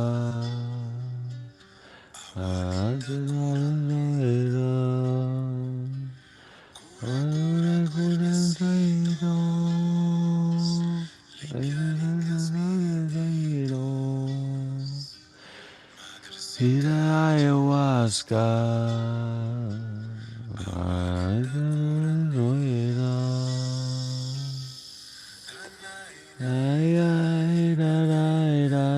Listen, Adrian.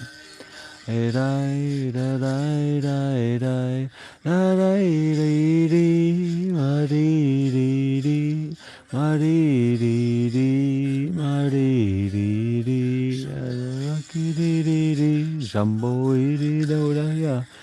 Ayasuru Riri Rata Ya Ayawiri Shamo Wiri Dogaya Yaya di di di Ayahuasca na na na Yayo wiri di Yado windu do do do Raya way di di di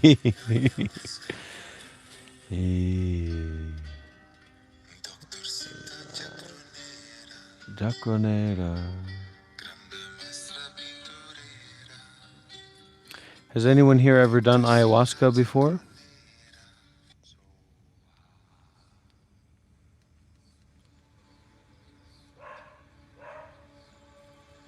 I am surprised. Me too. Me too, fella. Bekanse, Maha Bekanse, Ransa Samungate Soha. Where'd you do that, Kai? Yata Om Bekanze, Bekanze, Maha Bekanze, Ransa Samungate Soha.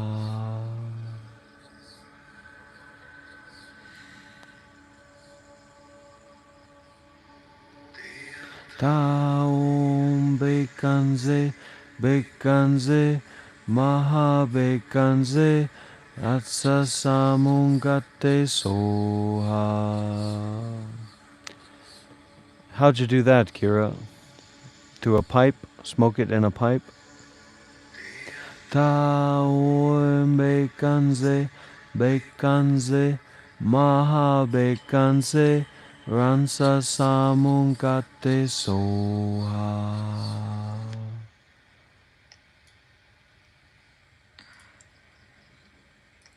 So welcome everyone. I am glad that you're all here.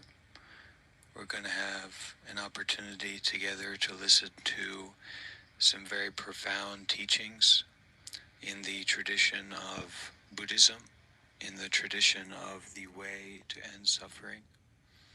I invite everyone to get settled in, to light some incense, to get comfortable, to be comfortable, to feel comfortable. And right now we are listening to the Medicine Buddha mantra, which is a healing and a peacifying mantra.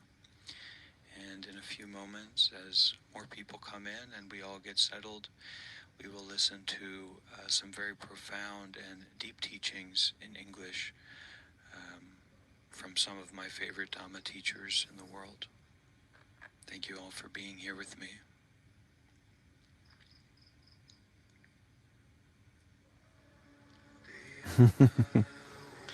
Bekanze, Bekanze, Maha Bekanze.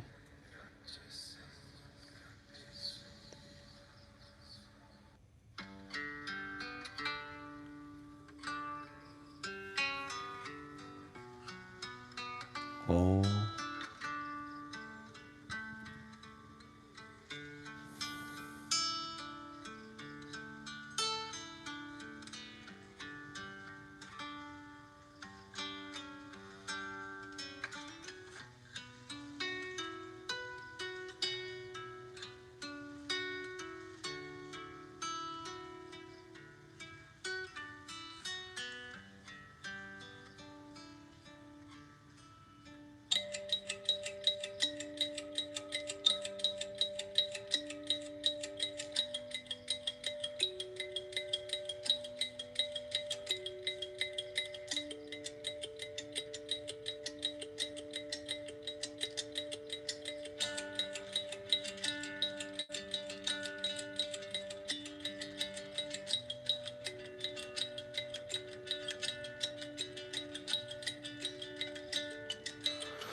We're getting litty, dude.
Thank you, Wolf. I don't think I'm that great, but I appreciate.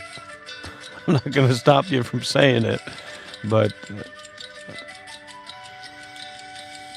I wouldn't say I'm perfect. But thank you.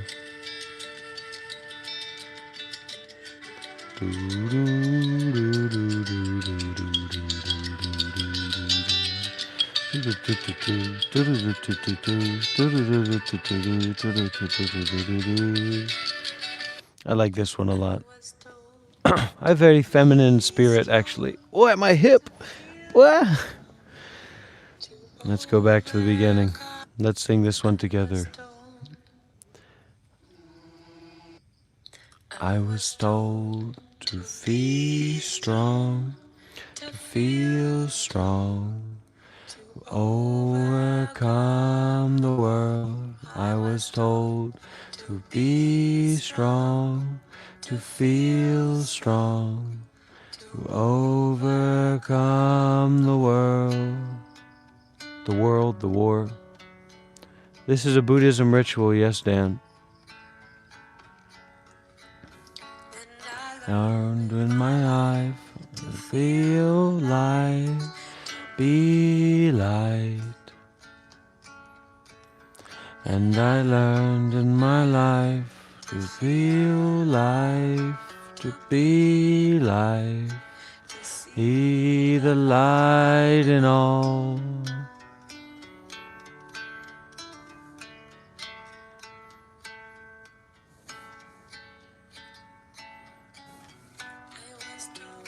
To be strong, to feel strong, to overcome the world. I was told to be strong, to feel strong, to overcome the world.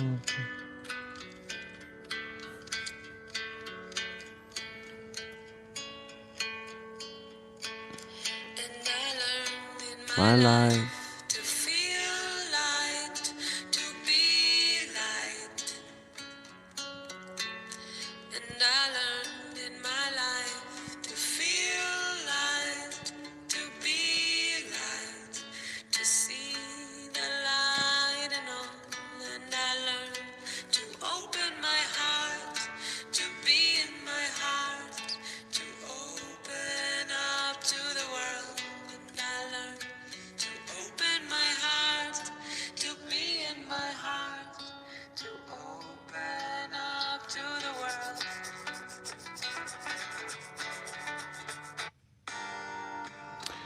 All right, let's do our holotrophic breathing, everybody. You ready?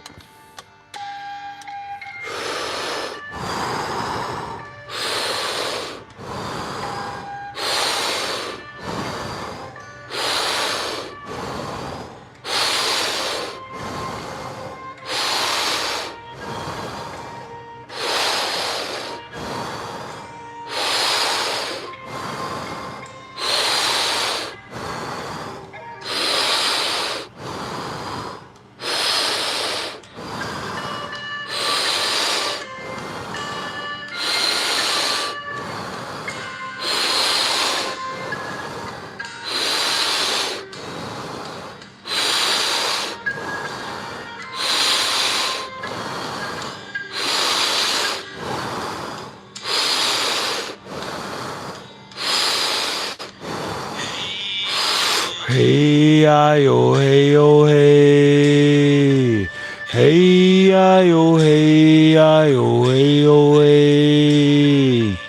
Hey ya ya ya ya way ya way ya way ya hey ya way ya ya waki no away.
Hey I oh hey I oh hey oh hey.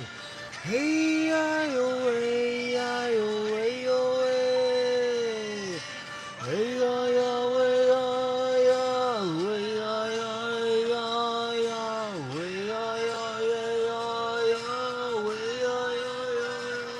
ya Maquiero away. Hey, así a la ya quiero ay ya no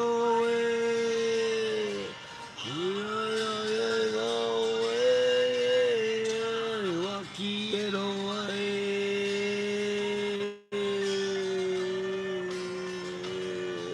hey ay ay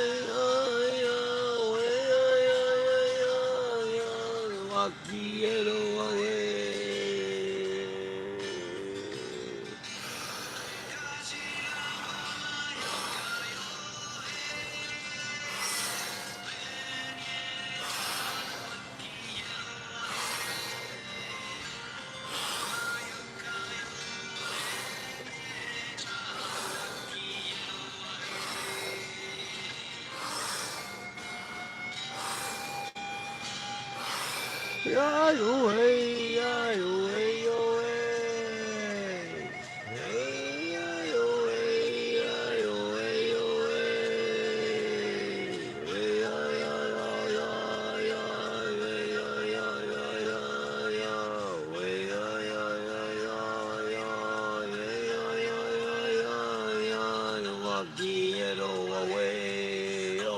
quiero away, walk the zira ya do yo hey ya na quiero away, ya na na yo walk quiero away.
lead with that next time.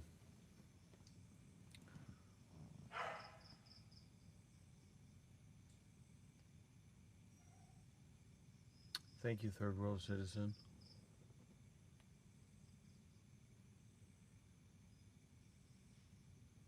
Yeah, I have the tiger, I think. Maybe that's not the ticket.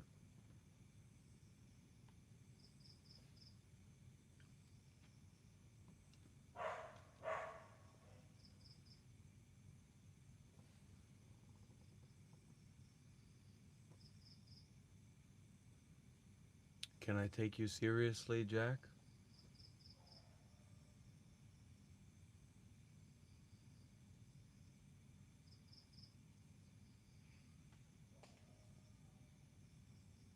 Are you a serious man?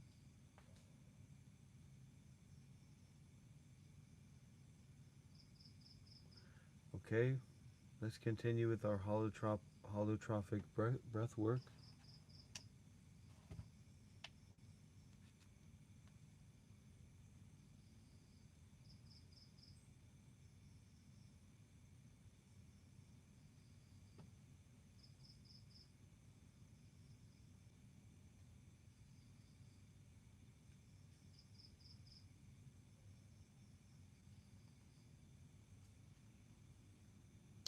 What is going on here? Oh.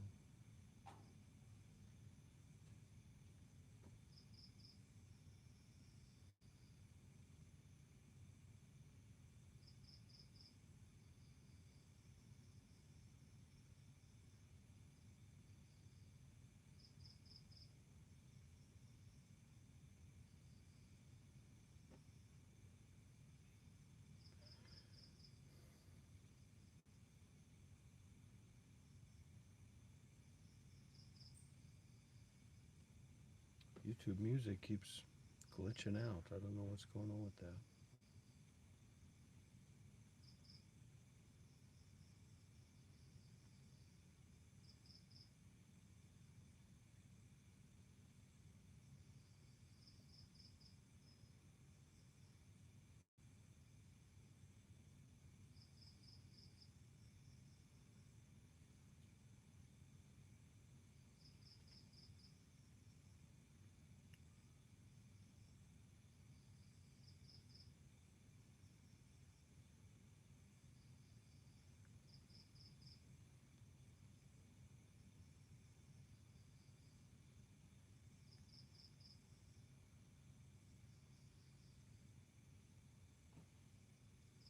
Sweet dreams, Shelley.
How's everybody doing?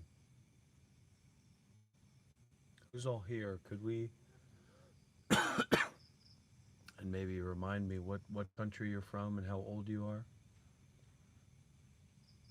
I was a monk for 7 years, Andrew, but I'm not a monk now. Thank you.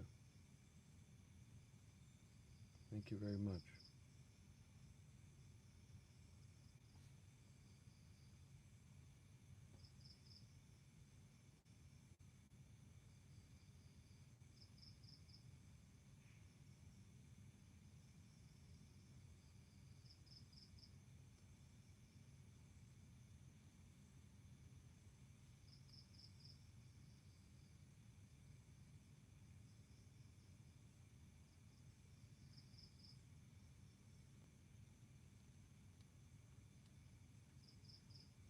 I know what we can try. Florida 21, that's Jim. Kai. Well, you think I'm enlightened, Kai, probably. Jim, Florida 21. Philately Power, Switzerland 40. I'd like to come to visit Switzerland sometime. Abhijit 34. I know where you're from, Abhijit. Don't worry. Um, okay, Zed. Is that everybody who's here? We just have 3 people who are here.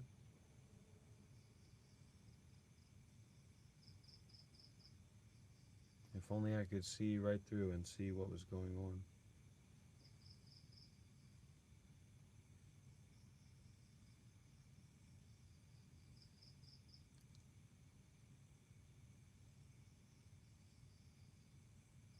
Uh-huh.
Yeah, are you still going to call? Um,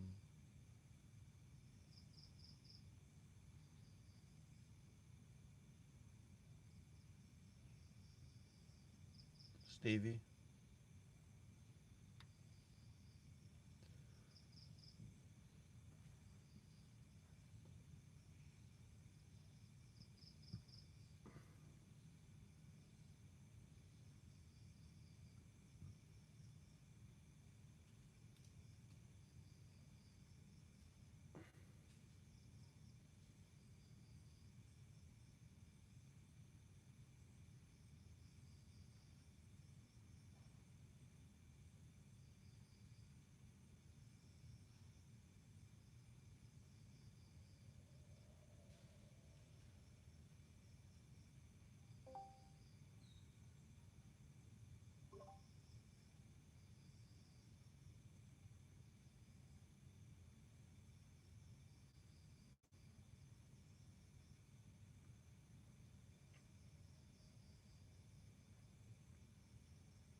You're no longer a monk? I'm not a monk anymore, that's right. Oh, why is that?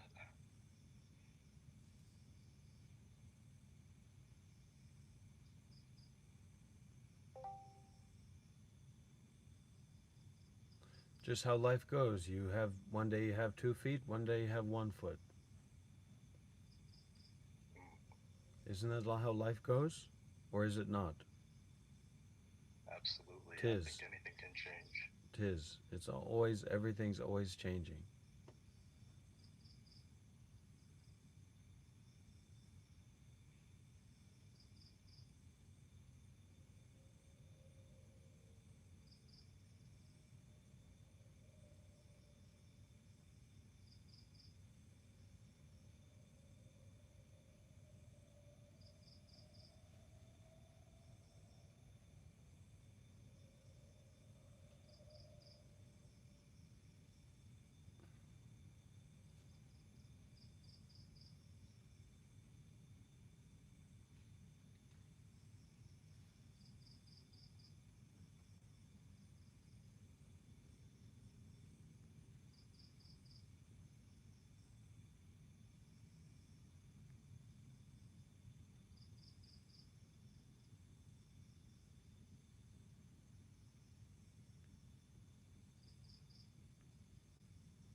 Valley Android says, "Hey Monk, I have a question. If a truth can only exist when it is spoken, what is true before anyone could say it?" Bullshit. So just let bullshit be bullshit. You don't need to think through things. You're not. I don't know where we, what kind of, why this we got this thought in our heads that we're somehow supposed to be like philosophers or professional thinkers. Don't think about it. Don't think about big questions. What you want is not big. What you want is pleasure. What you don't want is pain. What you want is profit, and what you don't want is loss. So don't overcomplicate it unnecessarily. Hey dude, could you help me real quick? Maybe. I feel like I'm falling back into my old habits again. Like I'm kind of in like a rut right now. It's Like good. It's good. How old are I'm you? 17. Well, firstly, you don't want to be. You have to be very careful about that kind of profile picture because other people are looking at that. You're looking at that, and actually, you've installed it in your own mind. You see what I'm saying? So Oh, maybe like a little joke. yes. So this is the way of getting advice. This is the way of changing direction. That you have to be willing to listen. You have to be willing to take someone else's perspective and someone else's understanding. You can shit yourself and say it's a joke, but you still stink. You know what I mean? I like to go to a coffee shop every day. Maybe today I go to the coffee shop. You know what I mean? Like cappuccino, cyclo. Mm-hmm. Okay. So Yeah. imagine if I shit myself in the coffee shop that I go to regularly, right? Right? Mm-hmm. And then I took Yeah. your advice and I was led by your example, and I was like, it's just a joke, man. Get off it. How do you think that would go? So Not what I'm very well. saying is that that stinks. That's a stinky thing. And if you're going to start working on your mind and refreshing and restarting, you want to take off a little bit of that stinky thing. Mm. It's because like cause like I haven't got college right now, right? So I'm off college. Just at home most of the day. Most of my day is just at the gym. But like I'm sleeping at like 2, 3 a.m. and then waking up at like midday, and then go to the gym, come back home, and like doom scroll and sleep. So what's the problem That's with my that? life. It's like I don't know, like what else can I do to like fill up my day a bit more?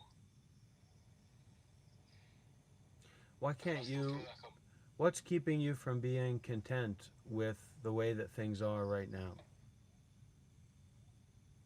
just feel like I'm not doing enough though. Because like, I want to be like hold myself to a higher standard, but I just feel Uh-huh. like Where's that feeling coming from? Not intellectually, not philosophically, but where is that feeling coming from in the body? uh my mind, I feel. Yeah, you're disconnected from the body. So try to take a deep breath in. Just breathe in, and breathing in, bring your mind home to your body. Yeah, Try to do that. I'm Try to trying. try to bring your mind home to your body. I think the single thing I can do today is go to sleep at like 10 p.m., wake up at like 8, and Well, I mean, frankly, you don't have much of a problem.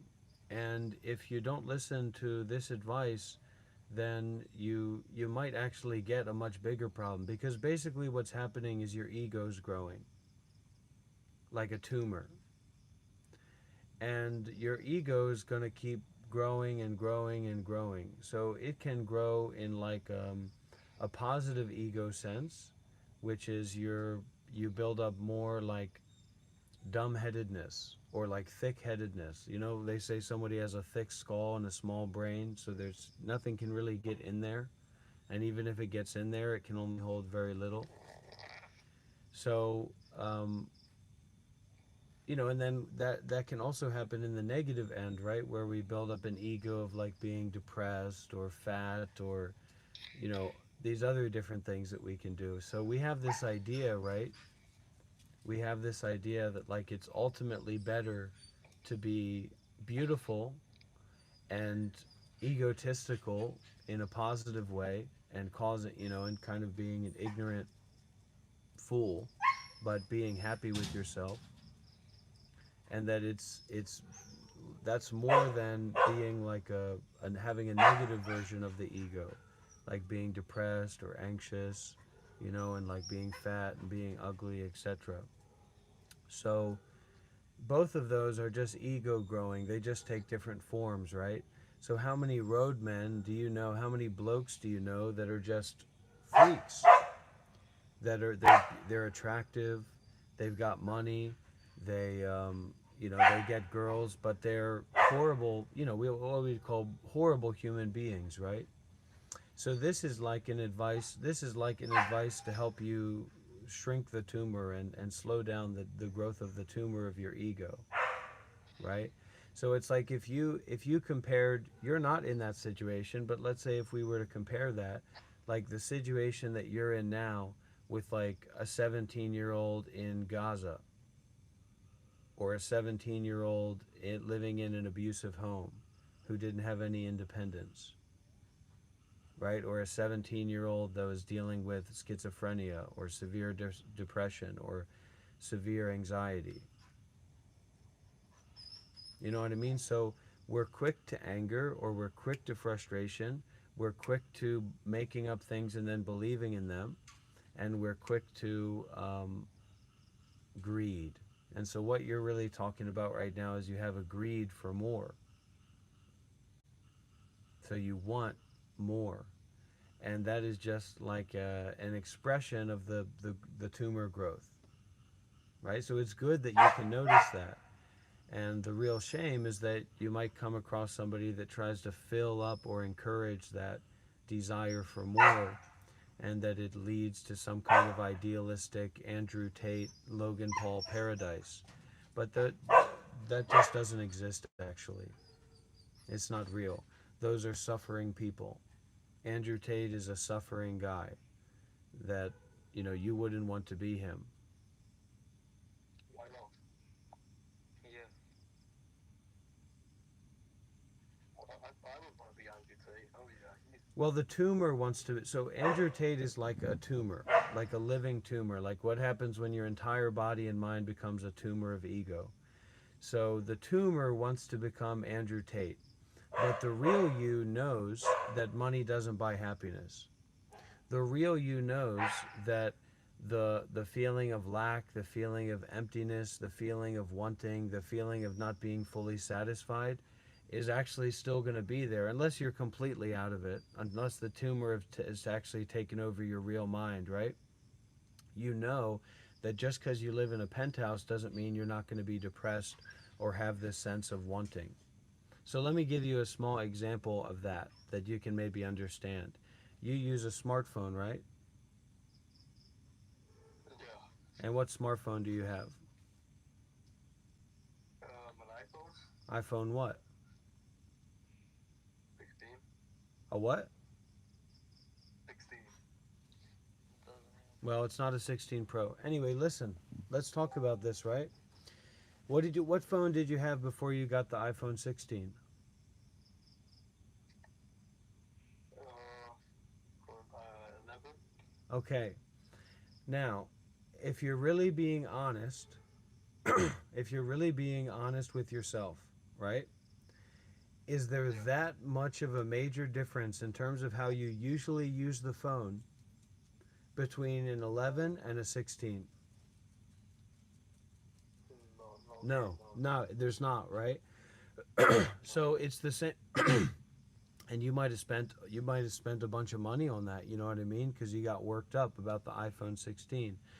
So it's also the same reason we think that, oh, those wealthy people, they buy all those different cars because they're a collector, right? They're a collector. They love to have many cars. Maybe that's what they tell themselves. But the reality is that that new car that they buy becomes a Toyota Camry. Everything becomes just like basic usage, right? So the idea of you becoming Andrew Tate is the same as the idea of you getting the iPhone and that being a big deal, when actually it's not. So Andrew Tate, the way that you're talking about Andrew Tate, the Andrew Tate that you want to become or would like to be, that Andrew Tate doesn't even get to be that Andrew Tate. Let me ask you another question. How many mentors have you had in your life? Like men that you've sat down with and talked with and have talked with you like this basically, but Not really any. not really any, right? Not really any. So when we grow up in this kind of situation, and now I get a little bit of a spark of frustration, but I just let it go, right? When you grow up in this kind of situation, you've basically lost your capacity your capacity to attenuate to what's genuine and what's not. So you can't see that, like, Andrew Tate's whole thing is a scam. Not because of what he's selling and how much he's charging for it and whatever, but because of his way of being is a scam. That his entire way of being is overflowing with disingenuousness. And what that mainly means for the people who listen to him and follow him is that he doesn't actually have a capacity to care for that many people. So what he's teaching and what he's doing is primarily about what he's going to get from what he does. And that's his entire teaching anyway. So we can't rely upon people that want to exploit us but don't want to help us directly.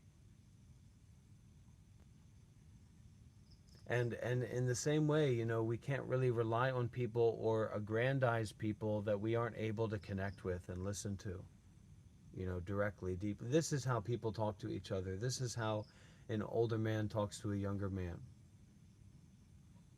The Andrew Tate thing is just a meme, and it's a scheme, and it's a scam.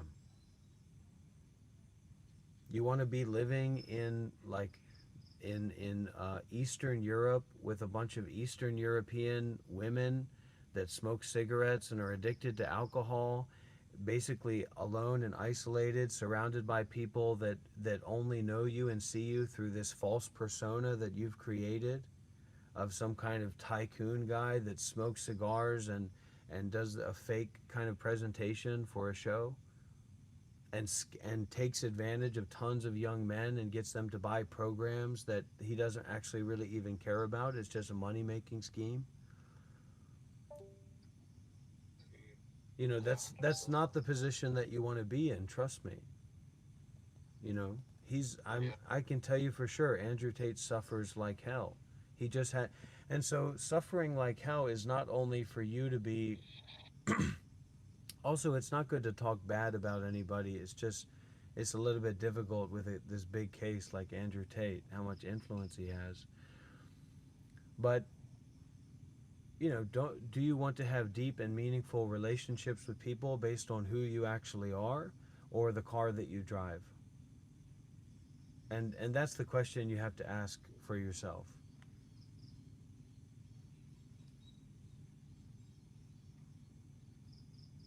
Okay. Yeah, 100%. So I'll give you the 5 tenets of being and living your life and not having that tumor overtake you. Be a generous person. Be willing to make donations to others, to support others. Value kindness. Value patience. Value forgiveness. And I tell you what, protection over aggression. What do they say? The best defense is a good offense? That's not true. The best defense is a great defense. Conflict just breeds more conflict. So this idea of being aggressive and competing with people, it's a joke. It's a play. It's play. It's meant to be play. We're not meant to be competition. When you think about competing with each other's egos like that, you're asking to fight to the death. And that's not something that anybody wants to do. And these values are a trillion, a billion, a gazillion, a googleplexillion times more important than the money that you have in your bank account, the way that you're able to justify your ego and how many people follow you or listen to you and all that other stuff. you know? And you don't really need to do something about that now. You just have to allow those seeds to be planted in yourself, you know what I mean? And not interfere with them. 100%, dude. And I was, and I think most young men, and that's why I don't really like Hamza, and I don't like when he's done in terms of the server, but we've been neglected. That's not how you're supposed to grow up. You're not supposed to grow up and never have a single man who's emotionally stable and open-hearted and open-minded and deep and present with you, who just wants to connect with you directly and share with you their experience, that you don't have a single memory of that ever happening. You know what I mean? That's not what is supposed to be going on. And really, is there something that's supposed to be going on? Not necessarily, not really. But for a person to grow up like that, a young man to grow up like that, that's a broken life. And then we lose all of our capacity to connect with one another, and also to determine if somebody's actually a good man who's generous and wants to help us, or somebody who's trying to sell us on something. Mm-hmm. Mm-hmm. Right. Anyways, thanks you, man. Thank you for Oh, you're welcome. explaining to me. Yeah, just let that digest and appreciate what you got, and appreciate this time in your life when you don't have anything to do. Let yourself do nothing. You don't need to be running around trying to scheming. That's the thing. That's what's going to root. That's what the tumor loves, scheming.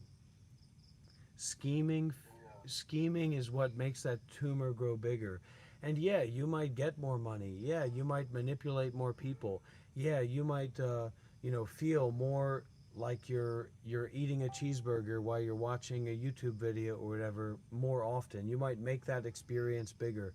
But you know what often happens when you do that is you start to you cause harm to the other people around you. You neglect your children. You don't actually allow yourself to develop in the real way, right? Which is allowing that your mind to go deeply into your body, let's say, and like awakening into yourself, being more aware of yourself, your experience, your internal mind, and being with that, not through thinking, but through being aware. Just to recognize and realize and appreciate that awareness is really, really powerful. Mm-hmm. Anyways, I think I'm gonna have to shoot off now, but I appreciate you talking to me. Have a good one. Okay, so I actually do have a question. So for quite some time, I know people struggle with overthinking and stuff like that, and sometimes I can get into one of those ruts where I'm just overthinking about a very small, insignificant, minor thing, which is very stupid. So how do you overcome overthinking as a monk? How do you perfect that art of doing that? Well, firstly, it's not about little or big thinking.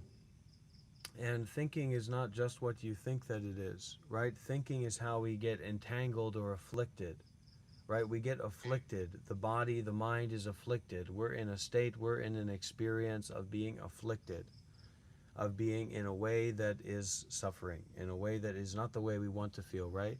So what you're asking is, how do we drop it? How do we learn to drop it? Yeah, exactly. That's what I'm asking. Yeah.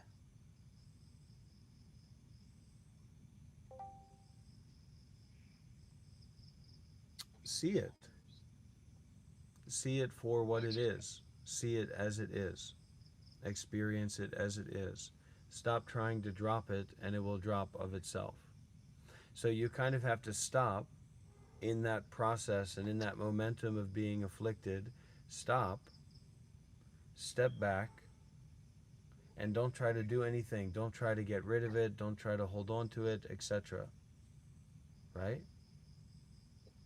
Right. And then Yeah. it will evaporate itself. Also, that you know how to do that, but you know how to do that in motion, and you know how to aspire towards doing that. So it's like there's a difference between going for a walk and kicking the rocks and holding your head down, and I'm going for a walk and I'm kind of trying to deal with my problems, and then going for a walk and actually opening up the body and mind, right? Stopping, stepping back from your whole life, from your whole identity, from the narrative that you've got going on, stopping, stepping back, and opening out and widening out your whole body and mind. So, literally, to walk and open out your arms and open out your eyes and ears, and uh, to have a more clear relationship also with not thinking, because not thinking is a big part of our mind as well. And we tend to just discard that or not recognize that. So you can also recognize not thinking is important, to also recognize not thinking.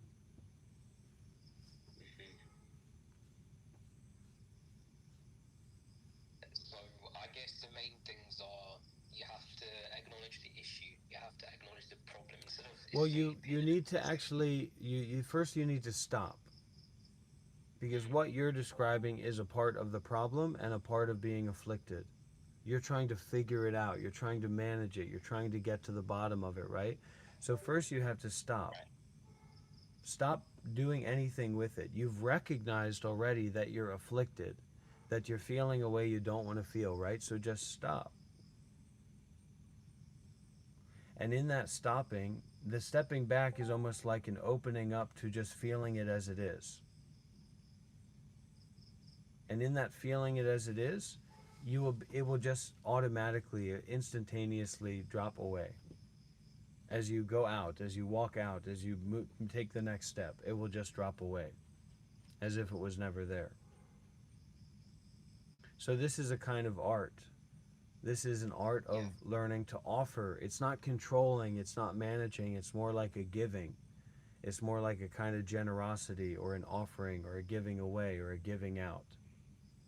So it's that stopping and full openness and full willingness to feel what is there now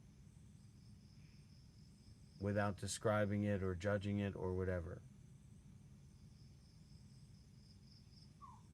And then So I guess you it will talk just about drop away. mindfulness, right? Yeah, mindfulness and detachment, actually. And so what's going to help you develop detachment is generosity.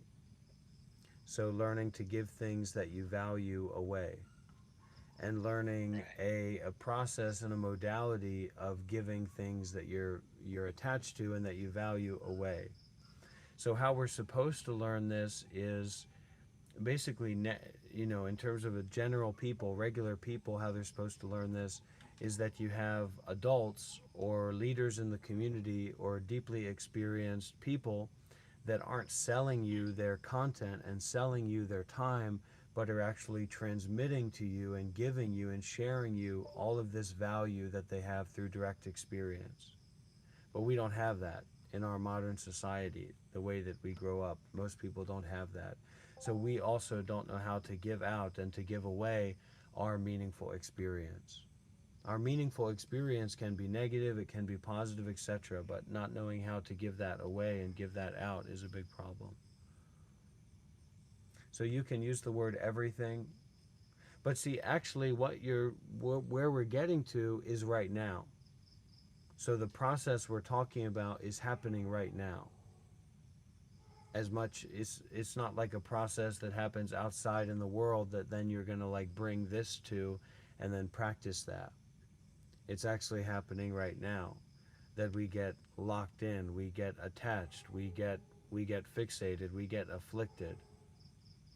and then we don't know what to do with that, or that affliction leads us down a pathway that we, stumble and fall down.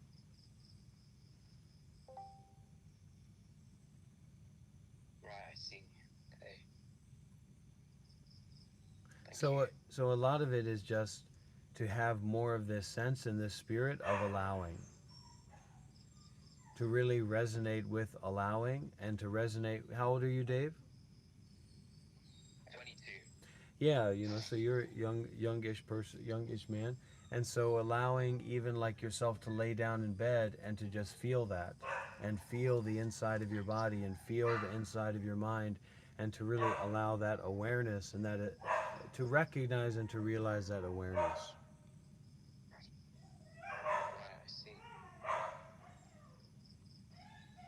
Yeah, so it's just a matter of acknowledging things instead of just trying to run Well, away not from it. it's Just it's letting it. beyond the things, right? So the stopping is brought on by the things, and then in the stopping there's a recognition of awareness, which is your liberation from things.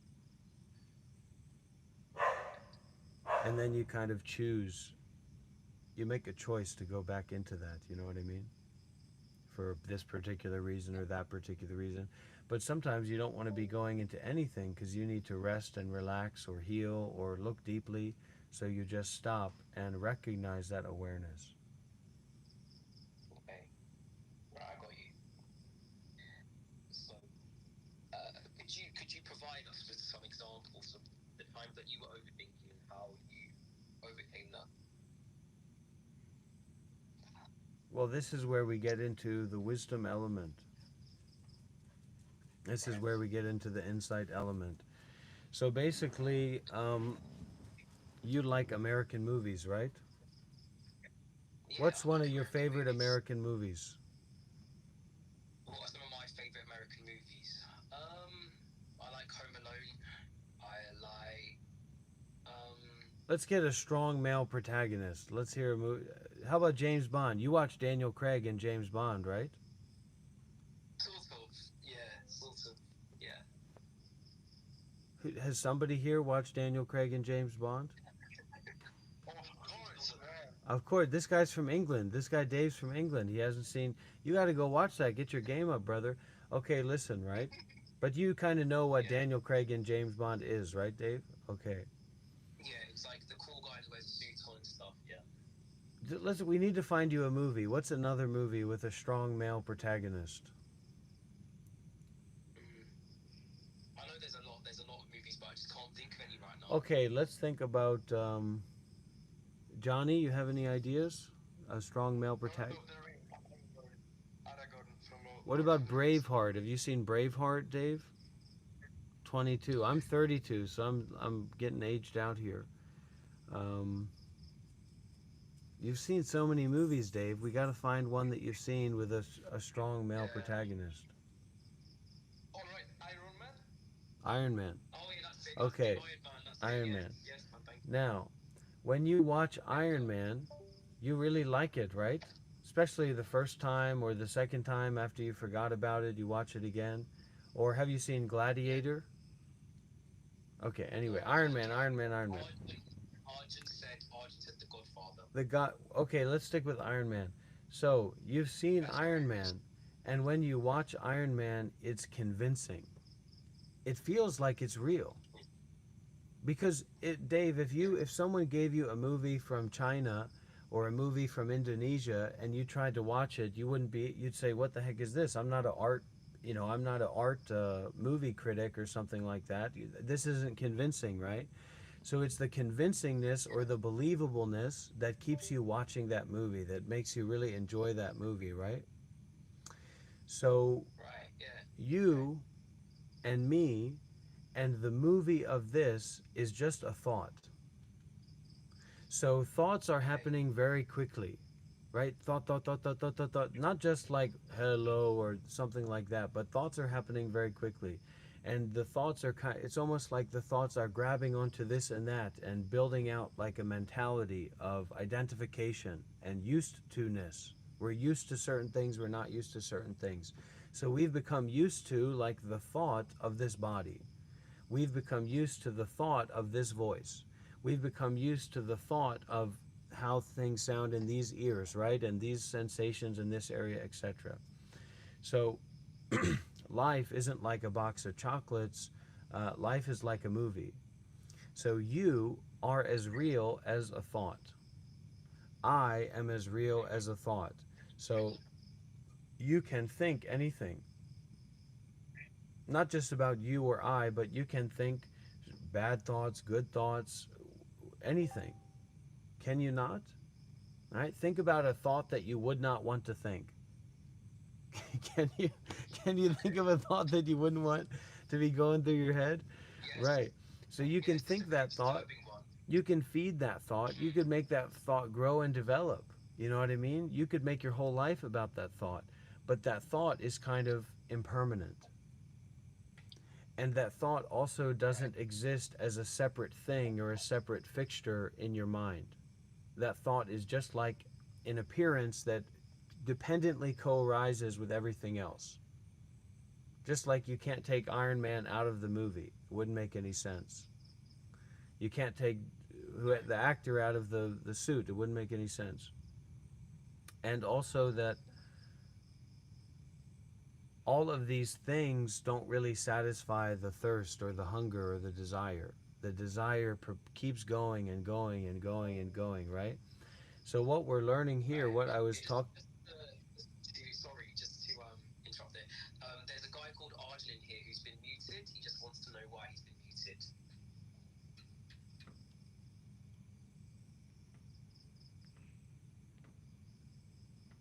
so just to stop, to step back, or just stop and recognize awareness.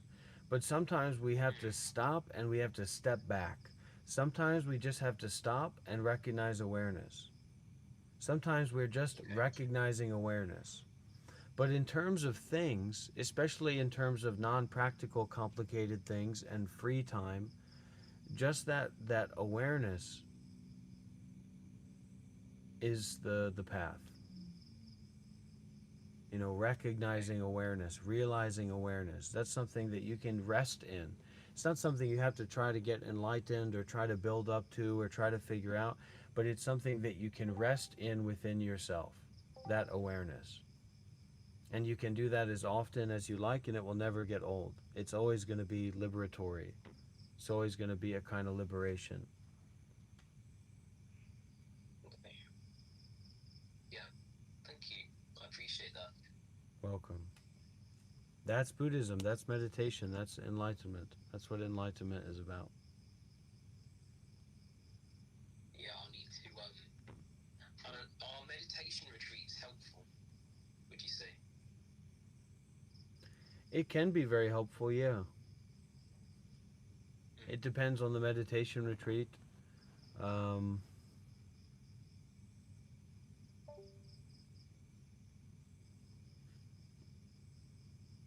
Learning how to not know is more helpful than meditation retreats. So, not to be like disassociated and drifting, you know, and going with the flow of how people are and how things seem to be, but knowing how to stop and step back and be aware and to not know is very, very powerful. It's way more powerful than the Andrew Tate persona or the influencer Jim Bro persona or whatever. All of those personas are totally fake, and the only reason that they work is because they live and they only are in fake spaces and talk about fake things or shallow things or superficial or materialistic things, right? And so Right. really a lot of the personas that we're trying to build up to are just like aggressive and protective personas just for ourselves. So that limits how we can grow and develop. You know, it's like we're almost de-evolving ourselves.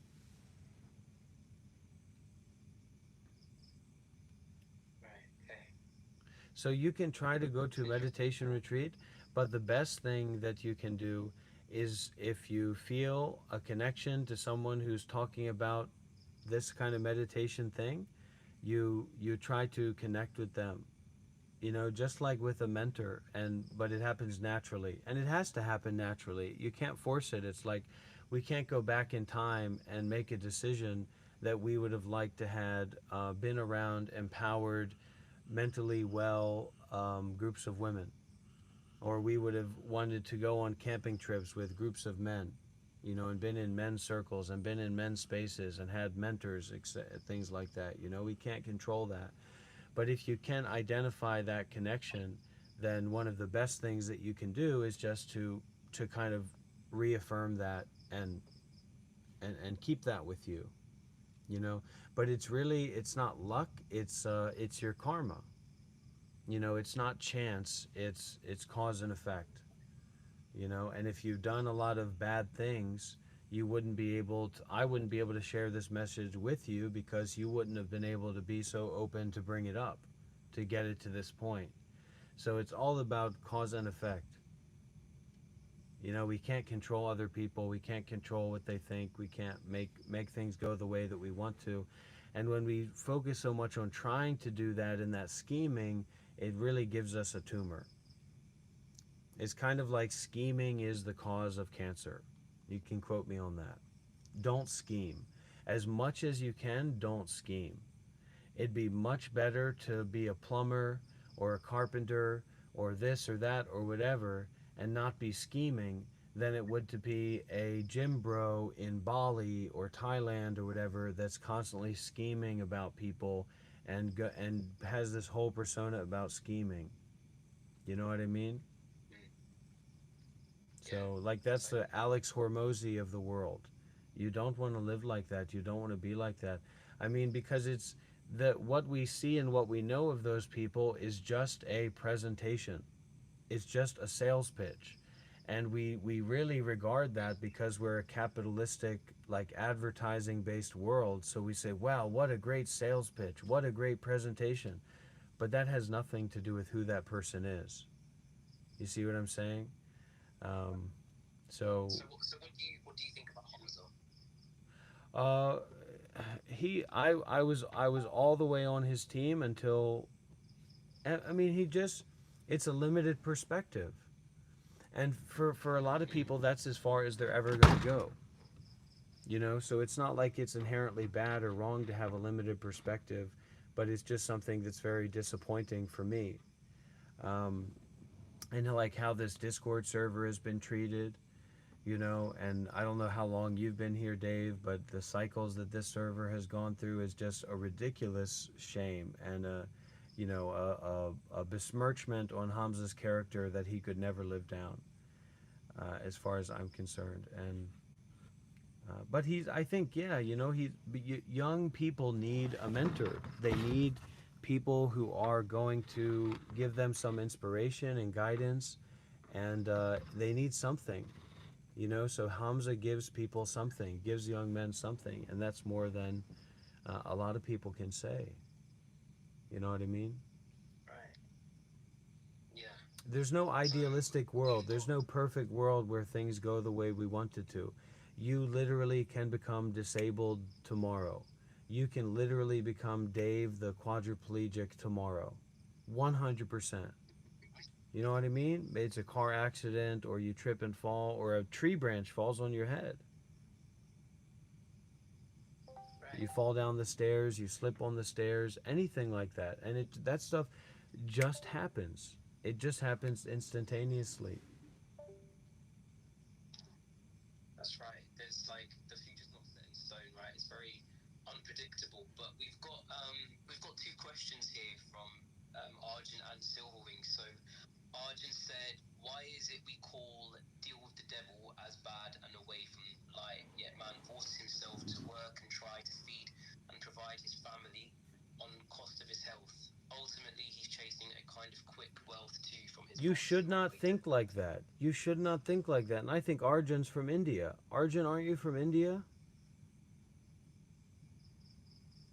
Don't hide it, Arjun. I tell you, India has been totally infected by the Western psychological virus. Totally affected. And maybe that goes back to the time of colonization, but it seems like a lot of it comes from American media and American influence as well.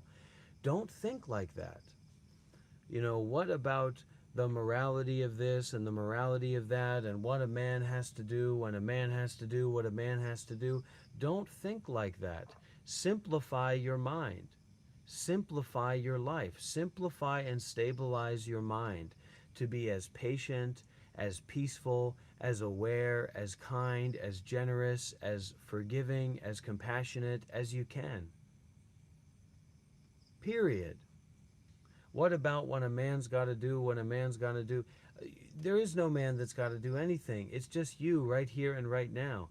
And the deeper that you can make your relationship with you right here and right now is the deeper that you are going to be effective in getting what you want and moving into the world. And hopefully being in a way that's not causing harm to others. You know what I mean? Yes, I understood. I hope my voice is kind of clear. You know, India's got a lot of problems. It's not just the stink, it's not just the trash, it's not just the poverty, etc., etc. It's also this Western psychological mind virus that, and I don't know as much about it as I'd like to because it's not just that. It's also going, into the past 100 years and stuff, and the colonial era and all that.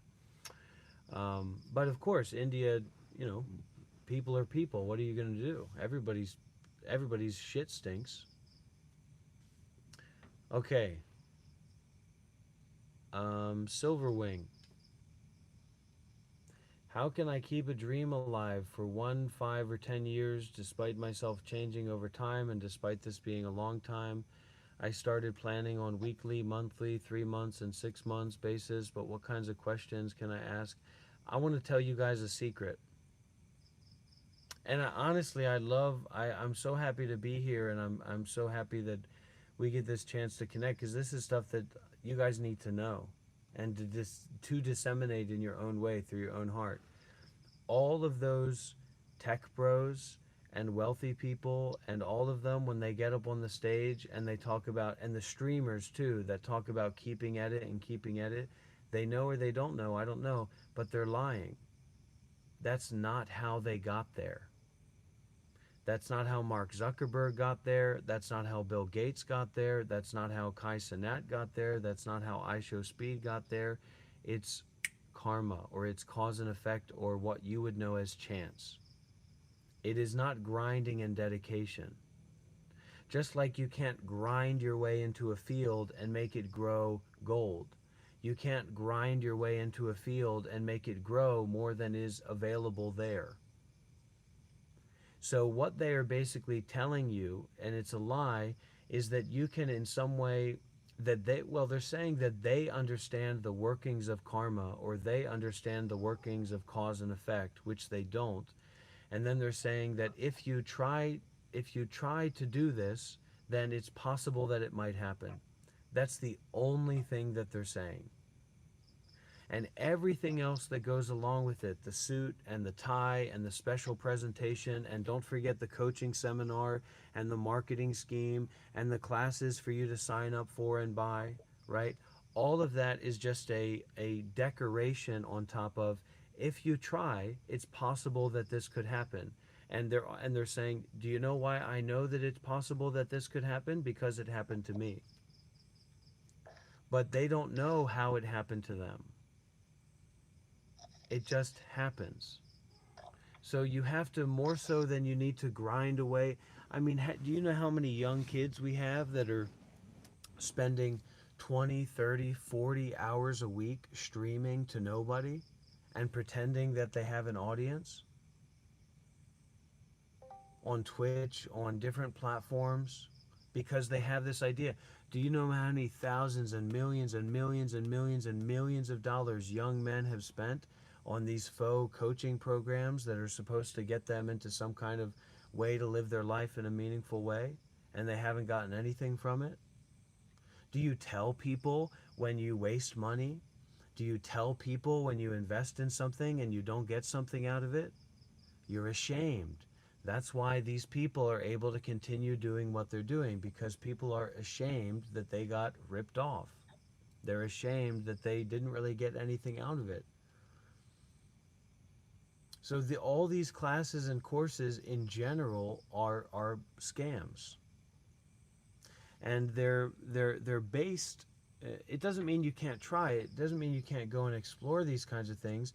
But if it's a random guy that's trying to sell you something and trying to get you to buy something, it's very likely that their product can't sell itself.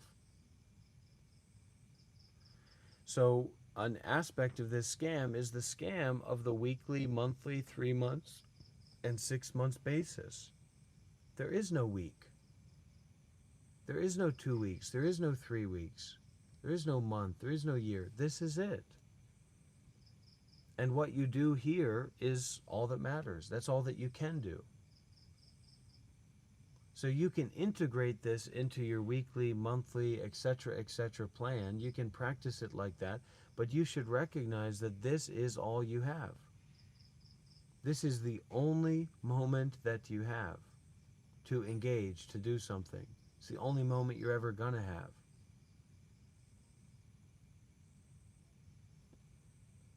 And this is not, the confusion might be that this is like in contrast to the idea of weeks and months, etc.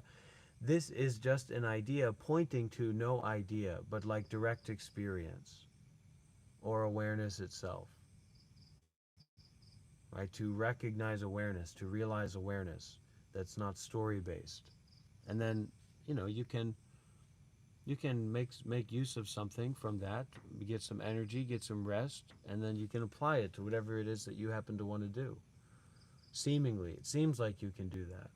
But even that's not true, because that's not recognizing the way that it actually is right now.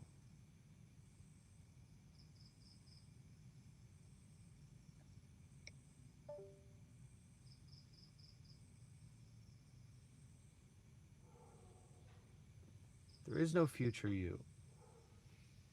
It's impossible. This is all that you get. The future you, in terms of weeks, months, days, etc., years, is much more likely to be dead than alive, because you're already alive. So there's only one option other than that, and that can happen at any time.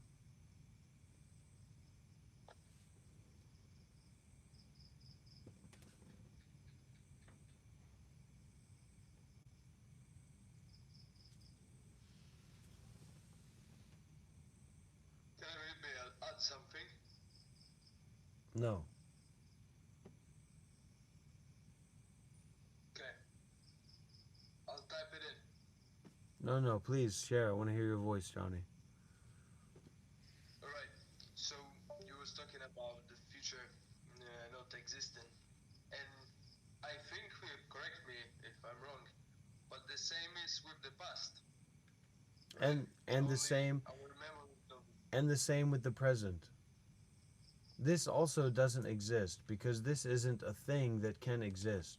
Right? This is thingless. This is free of things, right? So it's not now. You can say it's like freshness or openness or boundlessness or potato-ness or gezoinkedoinkness or jazubadawama. You can say it's anything, but it's just a saying or it's just a thought. So it's gonna be the same thing with this. yeah, it's convincing, right? Because that thought or that idea or that experience comes up. It seems like, oh, that means this and this and this, but it's just our tendency to be involved with thoughts after thoughts after thoughts.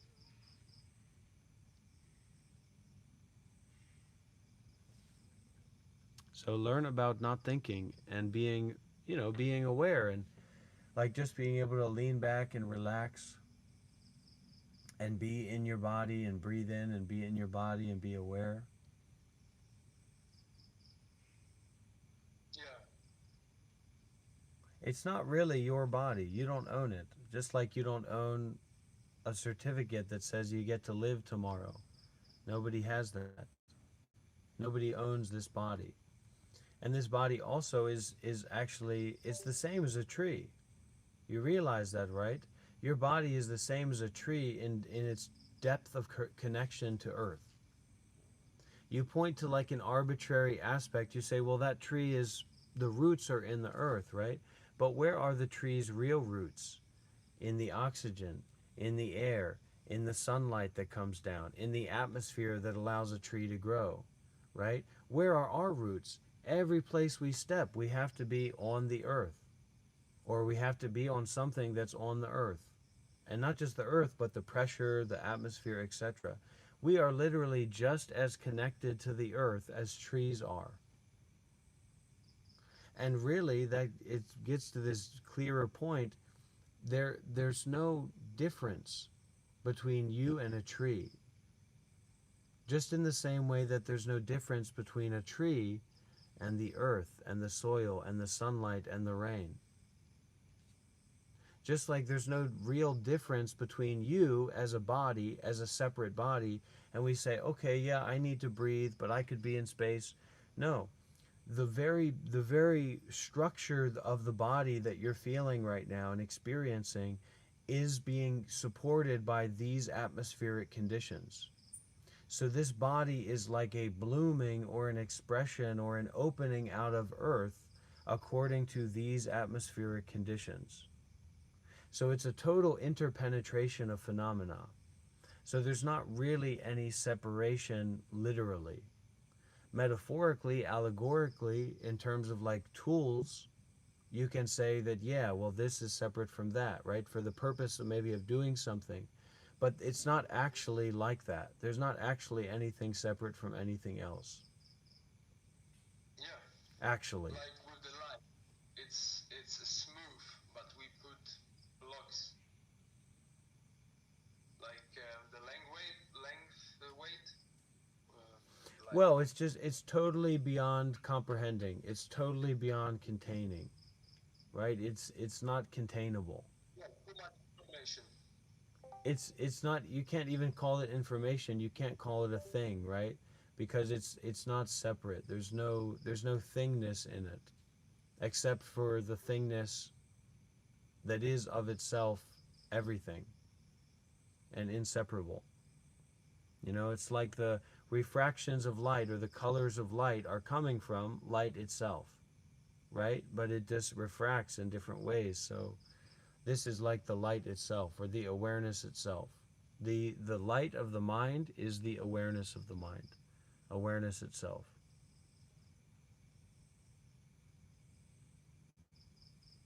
Okay, I'm going to get out of here. It's 4 a.m. here. Oh, Yeah. but it was really nice talking to you. You And check listening. out, Johnny, you check out my YouTube channel, okay? I'm going to put I'm going to put Right. I'm going to put a link in the general chat so everybody can like and subscribe. I usually do live stream like 8 hours a day for teaching and sharing. Sometimes it gets real wild. It gets real crazy sometimes, so I don't want you guys to be scared or too surprised if you stop by sometime. I agree. I'm a big fan of your streams. I see that oftentimes, Monte. Your streams. We're Quite a going blast to watch. Quite fun. Yeah, we've been going totally wild and crazy lately, and because we've gotten picked up by the YouTube algorithm, so Oh so yeah. so we're averaging for like a 4 hour stream or a 6 hour stream, we're averaging like 15K viewers, people coming in and going out. So like a lot of energy, Very a lot of what's energy the going chat? on. Amazing. Yeah. So you have What's to the do channel? something. You have to entertain those people. You have to, do holotropic breathing, or you have to scream and yell or act crazy or do something, because there's no other way to stop them from scrolling. They are on a mission to scroll. You know what I mean? They don't want to What's the stop. channel called? So you got to do something to stop them. All right, guys, it was great talking with y'all, and we'll do this again sometime, all right? Yo, where did you posted it? I don't In see the general link. chat. It's in general chat. Here it is. Okay. You got to scroll up.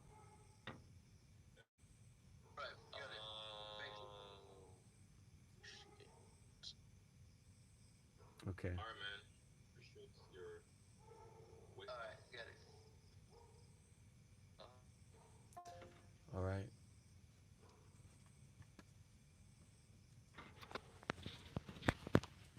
know if this dog's locked in here. So it was wonderful to spend this time with you all.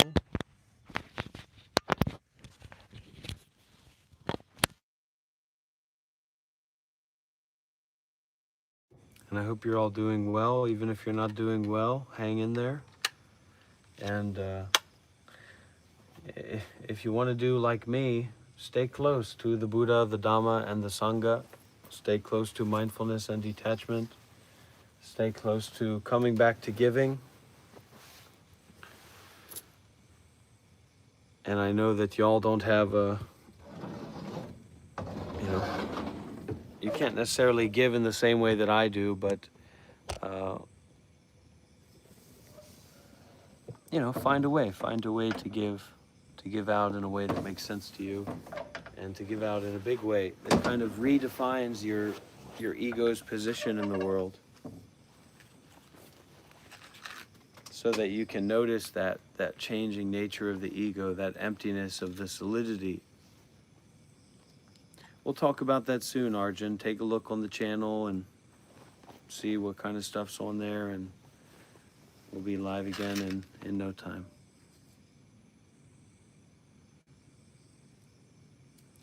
Thank you for the golden shit, JT. See y'all again soon.